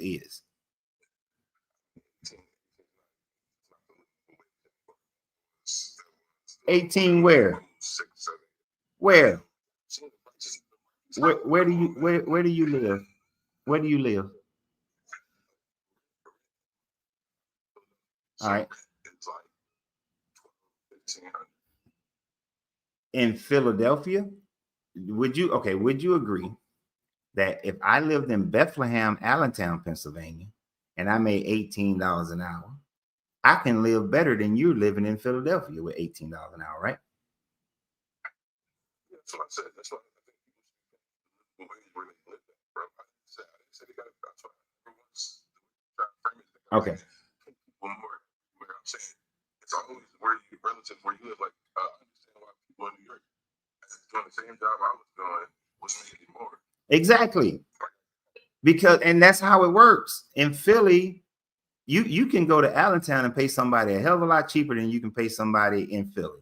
This is why people put you put an Amazon facility in Allentown because you can pay them less, right? Because their economy of Allentown don't require more.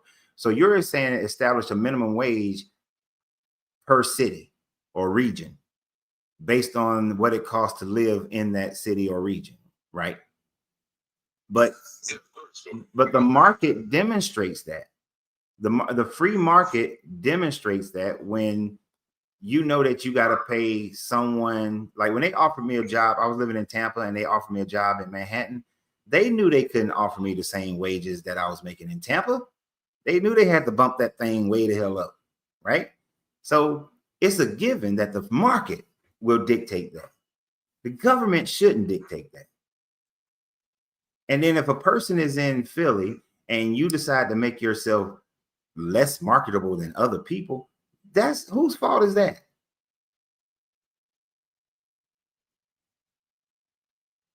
Yeah, I get you. I hear you. Yeah, I understand that there are unfair things that happen. It's not an argument. It's not a I know we just discussing the thing. Things must have constraints on them, and you're giving the limits of what they should have. I agree. They should have limits. But how is that exploiting people when you're paying them the market value of the people? Yeah, but it's not just, they don't just stop there, man. They go all the way to where they get materials from. You know, it goes, What? all the stuff is connected. Okay, so if the market value of a labor job of making a product in India is $5 a day, but in India, and I'm not saying that this is the right amount, but in Amazon's a good choice. Though. You go to Walmart. It's a perfect example because Walmart doesn't even pay their employees. We're getting government assistance still because Walmart refused to pay them a lot. And there's articles and news stories all about this around the country. Because their value to the marketplace is only worth that. I will be a hard ass about that one when it comes to people. It's like you gotta take the human out of it when you say stuff like that. You're just taking the human out of it. Yeah, I am. Because if you decide to fuck around in high school and then you don't want to make yourself more marketable and you go get a job mopping floors, or you get the job at Walmart working as the cashier, and you don't ever do anything to make yourself marketable, that's your fault. Walmart has internal educational programs to help a person get promoted within the company, and 99% of the people don't take advantage of it. That's their fault. So no, I don't care. And if you are so easily replaceable that if you quit, I can just grab the next joker up who know how to, beep, beep. Just grab the next joker up because you mad. You got to make yourself more marketable. You got to make it where you have greater work skills. And if you choose not to do that, that's on you. And if you choose to stay with a company, you say, well, I'm going to stay at Walmart and I'm going to be a cashier and that's all I want to do. Then you got to take what that job brings. Otherwise, it's up to you to say, well, fuck this. I'm going to learn how to be a different skill, a better skill, and I'm going to go do something else. My company suffered dramatically when 3 miles away they opened up that damn that Amazon fulfillment center, because now my $12 employees wanted to get their hands on that $20 that they was offering over there. I lost all my employees. Right, I'm running 2 businesses, and one business was dependent on having those employees over there because I wasn't over there, I couldn't be over there. And when they left, I'm trying to run. I got signed on. I'm running back and forth between 2 businesses, and I lost a hell ton of customers because the customer didn't want to come to the door and see that there's a sign that says that, oh, I'm down at the cigar lounge, and then they have to come down there to get me to let me know, and then I have to wait to let me finish with this customer that I'm dealing with at the cigar lounge, and then I run down to the popcorn shop. Now I got somebody coming from the cigar lounge talking about they will need some service. I got to make them wait if I can finish with this customer. Then I got to run back down there. So, and then I got to show up extra early and make as much product as I possibly can. And if I ran out, then I was shit out of luck for that product for the rest of the day. And so customers were coming there and they couldn't get what they wanted. So it hurt me, but I didn't, but my employees had a better opportunity to make more money and they left. That's free market. I ain't mad at Amazon. They doing their business. But if I had to pay them jokers $20 an hour, that business wouldn't survive anyway. Because 8 people at $20 an hour, I could not afford that. Yeah, especially for that the amount of money and that's the thing, the amount of money that the company was generating dictates how much I can pay the employees. Yeah, man.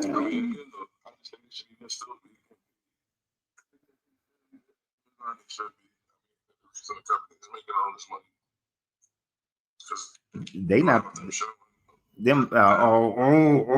See, now you make me want to fight you. Now you won't make me fight you. Because I'm just saying, without them showing up, there'd be no company. Without the people who already built the roads, the regular people, if they have no roads to shit they stuff on. You know what I'm saying? Like, I'm just saying, man. Like, it's all one big. To the people, nothing wrong with people, everybody to not just be poor, man. There's nothing wrong with that. There's nothing wrong with that. There's nothing wrong with that, but I'm not taking from somebody else for other people to be fucking lazy. That's for one. And then this idea that, without the employees, then the company wouldn't. Fuck them employees. Because I had them little fuckers say that shit to me. Talking about some one time when everybody thought that they're gonna come up to me and demand a raise. This is like years prior. This is not the same location. This is a different location.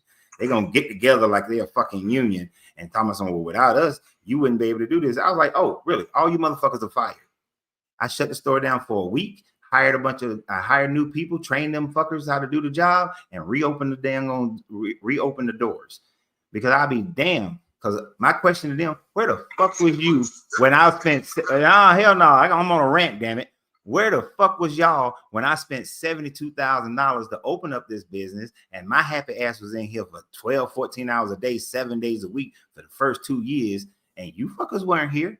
Y'all wasn't part of that. You ain't sacrificed nothing. So you ain't got no money in this game. You ain't got no skin in this game. Don't come to me telling me that I wouldn't make it without y'all. Fuck y'all. Got rid of all their asses and brought in a whole new crew.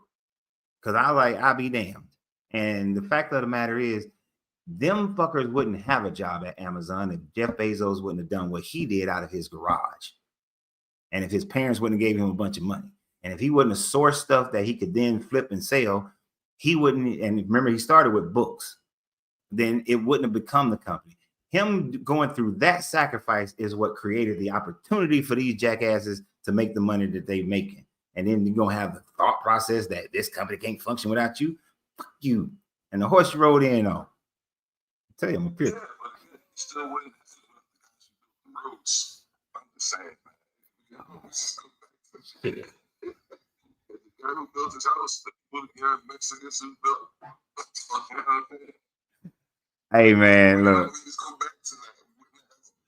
Capitalism has this.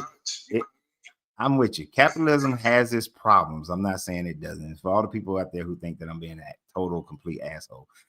Capitalism does have its problems, but out of the systems that are available now, it's one of the best systems out there.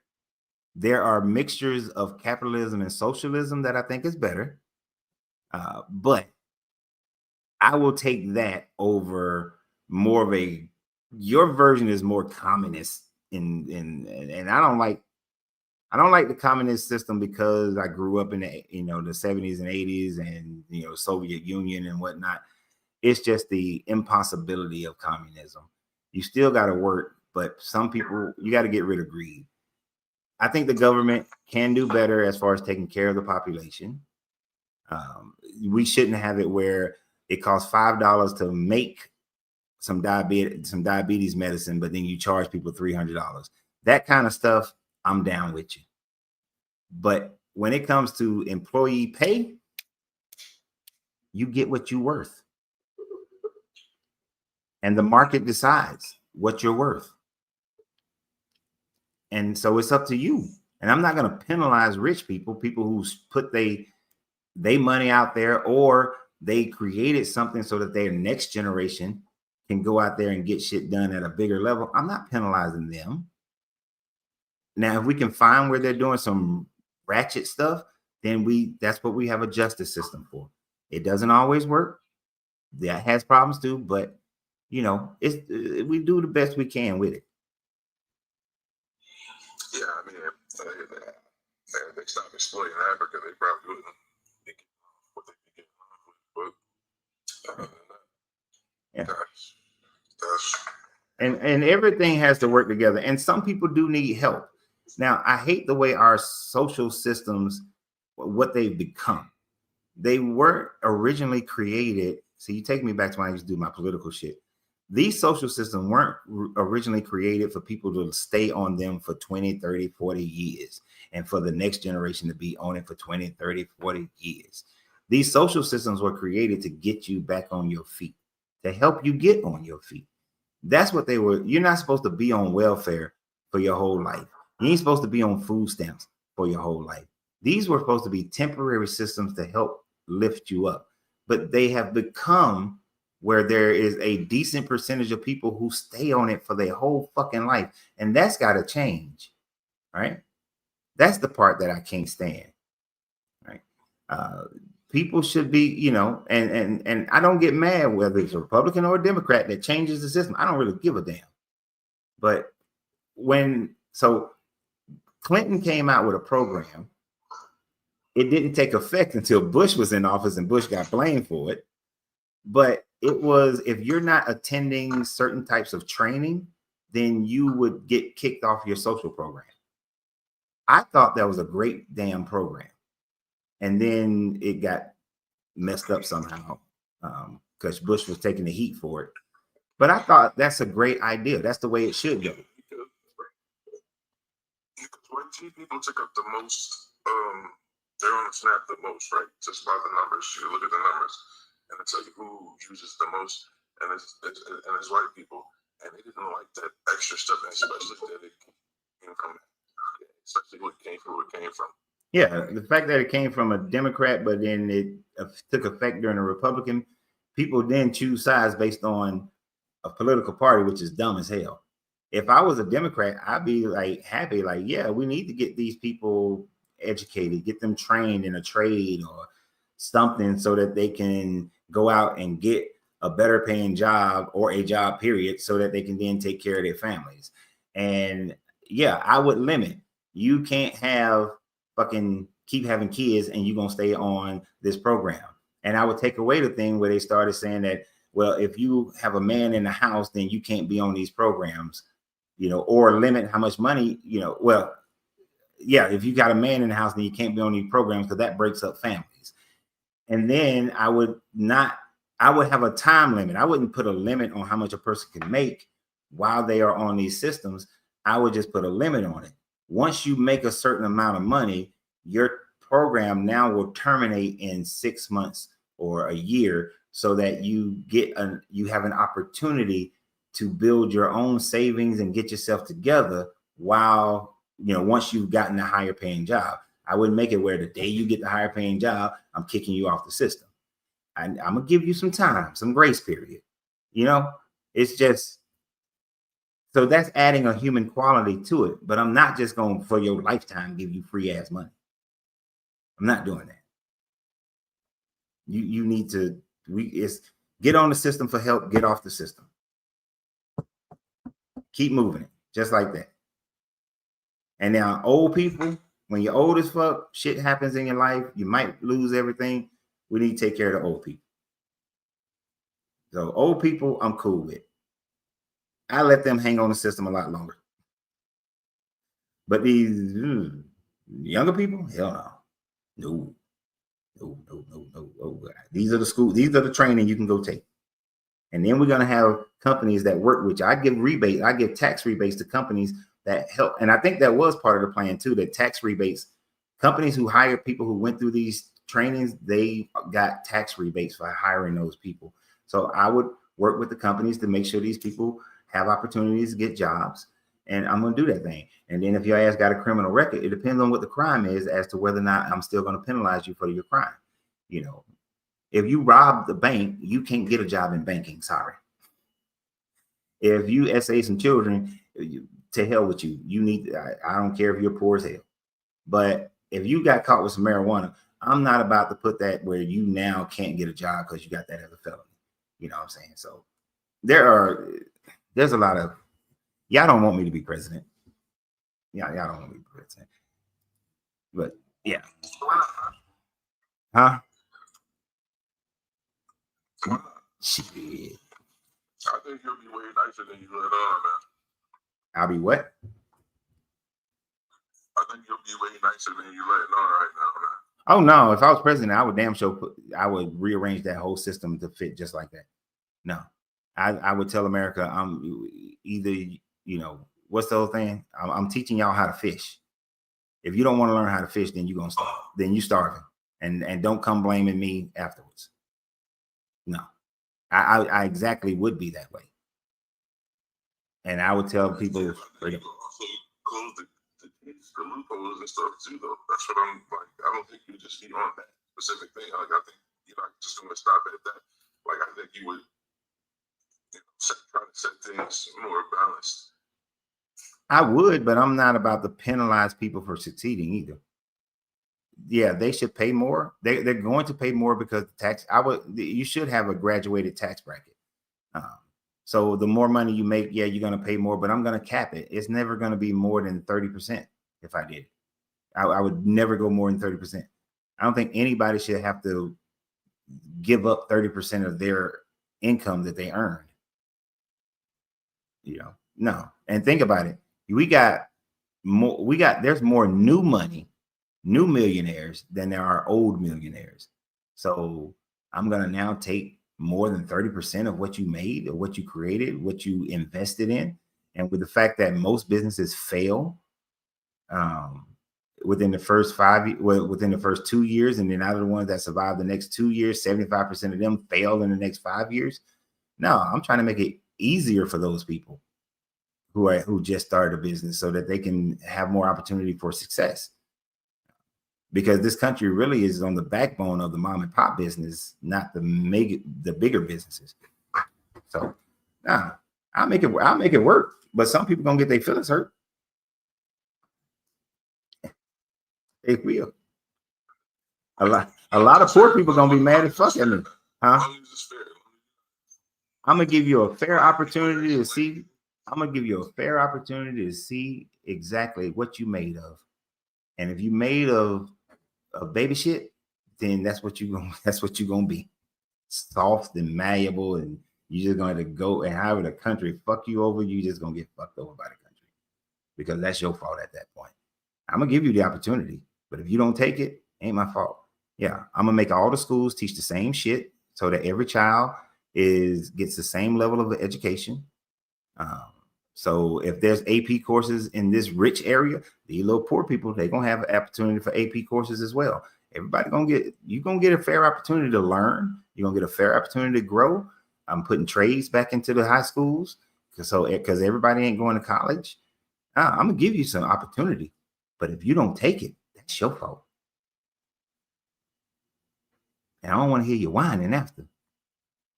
And companies that are exploiting people, truly exploiting people, oh, we're going to run them up the rails. We're going to put their ass in jail, take all their assets and kick them.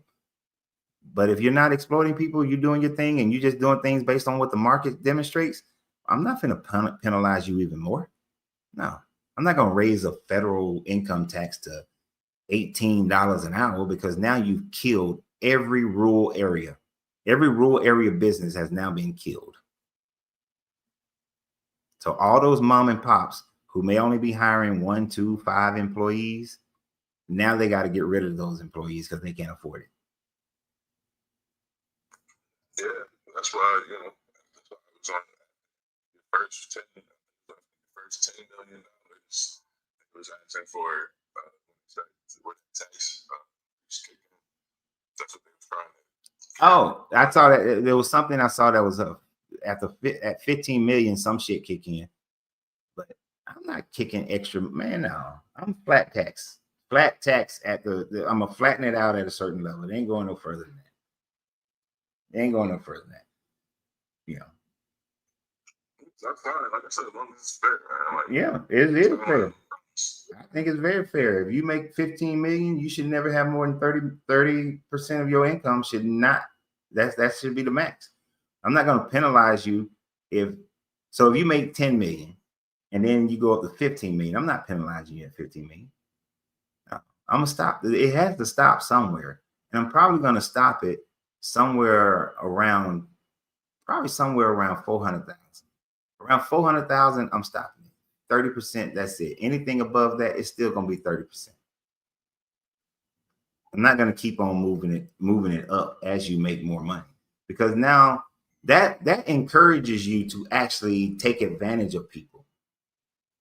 If you know that every time I increase my income, I got to pay more taxes. So now I need to defer those taxes down to how can I get the product cheaper, or how can I pay the people cheaper, or how can I use inferior product, inferior,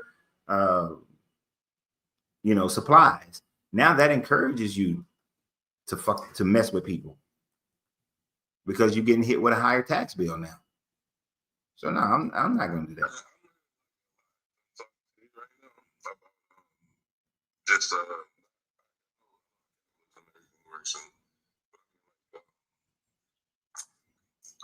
thought process right now is just like, well, need to be like, so what are your goals on making all of this money? As a person, do you think you would feel what you feel like you're just contributing more to society, making the world a better place by accepting those extra taxes on you? Are you a person that feel like you need to be a billionaire or like super multi-millionaire all the time? Like, so you'll always be making the money and you'll always probably be a multi-millionaire, but you just won't accumulate billions. Like, do you feel like you need to be a billionaire? What is that? If a person chooses to, for whatever their reasons, now I can't dictate why a person does a thing. Some people accident their way into becoming billionaires because they just wanted to create a product or they had an idea. Some people, it is their goal to become that level because there's a certain lifestyle they want to live, or that's an achievement for them. I can't stymie that. I would, as I've said many times before, I have the capability to become a multimillionaire. The question is, am I still willing to give up the time and energy that it takes to do that? Because I know how much time and energy it took for me to turn my company into making $250,000, making a quarter million, or making 300,000 or 400,000. I know how much time and energy it took for me to do that. And I know how much of my kids' life I missed. I know how much of being with, like, even with me and Angelina, how much time did we not spend together, or we spent that time in the cigar lounge because I'm up here trying to, I need to turn these cigars and turn this popcorn. And so I'm spending, most of my waking hours doing that. And how much time did I lose? How much vacation did we not take? How many dates did we not go on? You see what I'm saying? So people have their reasons why.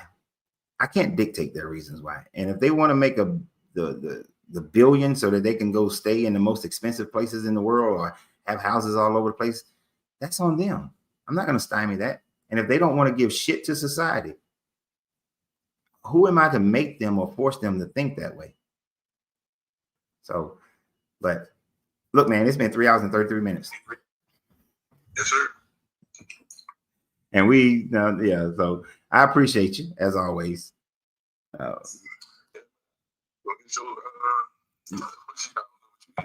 don't know.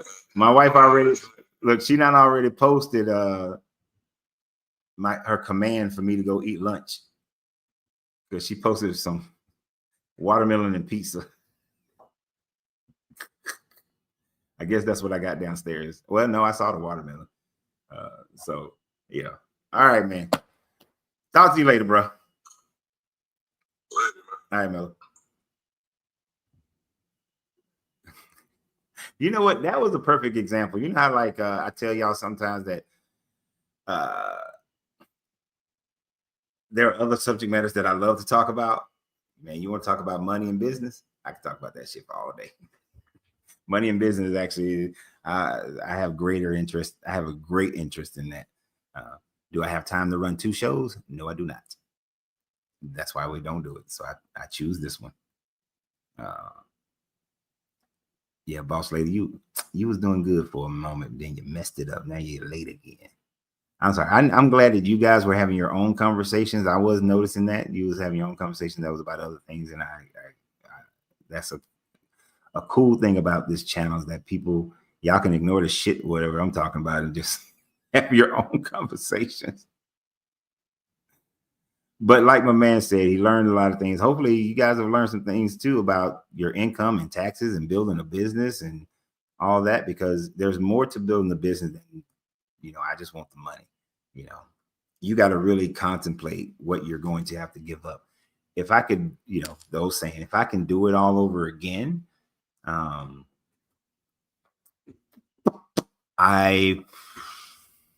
I could do it all over again, there are certain decisions that I made with the popcorn company in 2015 that I would not have made. And I would have never opened a cigar lounge, and I would have stuck with just the popcorn, because the way that I was moving at that time frame, it would have given me the time that I really wanted, that I missed with spending with my kids and stuff. But I kept on, I made one bad decision in 2015, and that affected that time for the next like 6, 7, 8 years. So of course, we all have those things that which we can go back and change it. But it taught me that time frame, time frame did teach me that some of my aspirations and some of the things that I'm working towards wasn't the thing that I should have been focused on. Wasn't the things I should have been focused on. And it hit me really hard when I asked my children about 4 or 5, but after that time frame, about a year later, I asked my kids, I was like, they didn't want for nothing, but I asked them that stupid question about what would they change during that time frame, and they all said me spending more time with them. Yeah, me spending more time with them. As a father, I was thinking, I need to make sure that they have the ability to go to college. I need to make sure that they can go to the better schools. I need to make sure they, are covered in everything. Make sure they go on vacations. Make sure they have a broader spectrum of the world. I was focused on, I got to get more money so I can make sure that they have. I wasn't thinking about, they just want to sit and talk. They just want to go to the park. Just my presence. I was giving up my car. I gave up a car, and I was like, I don't need a car. They older now. I don't even get them every weekend, because now they got jobs and shit, and they get into groups and plays and all this. So we're not even on the little schedule of every other weekend and then every other week during the summer, and then breaking up the school breaks, and wasn't even doing that. So I was like, I don't need a car, and that'll save me some money so that I can, have more to do other stuff with. But wasn't thinking that I still needed a car, because I need to just go pick them up and just have a cup of coffee. I need to just go see them and just go for a walk. I wasn't thinking like that. So you have to take a lot more into consideration of how you're living your life and what's actually important. And oftentimes that requires asking other people. And if I had asked them in 2015, I had asked them that question in 2015, 2014, I would not have made certain decisions. I wouldn't have went back to IT work, that's for damn sure, but I wouldn't have made other decisions. So anyway, yeah. We went 11 miles away from the subject matter, started talking about money and stuff, but that's okay, because it happens and I don't care. Tomorrow, though, we are going to talk about Jesus in comparison to people like Mithra and Dionysus and go through a little go through a little thinking exercise of what would have happened if those religions were chosen by Theodosius, or actually, you got to go back to Constantine. Constantine was just trying to organize it. So if Theodosius would not have chosen Christianity, we're gonna so not Constantine, Helena, his mother, she's the one who kind of pushed it out there. Anyway, we're gonna do that. So y'all have a great day, and always remember, you have to free yourself to be yourself, because your greatness is non-negotiable. Good journey, good vibrations, and I am out.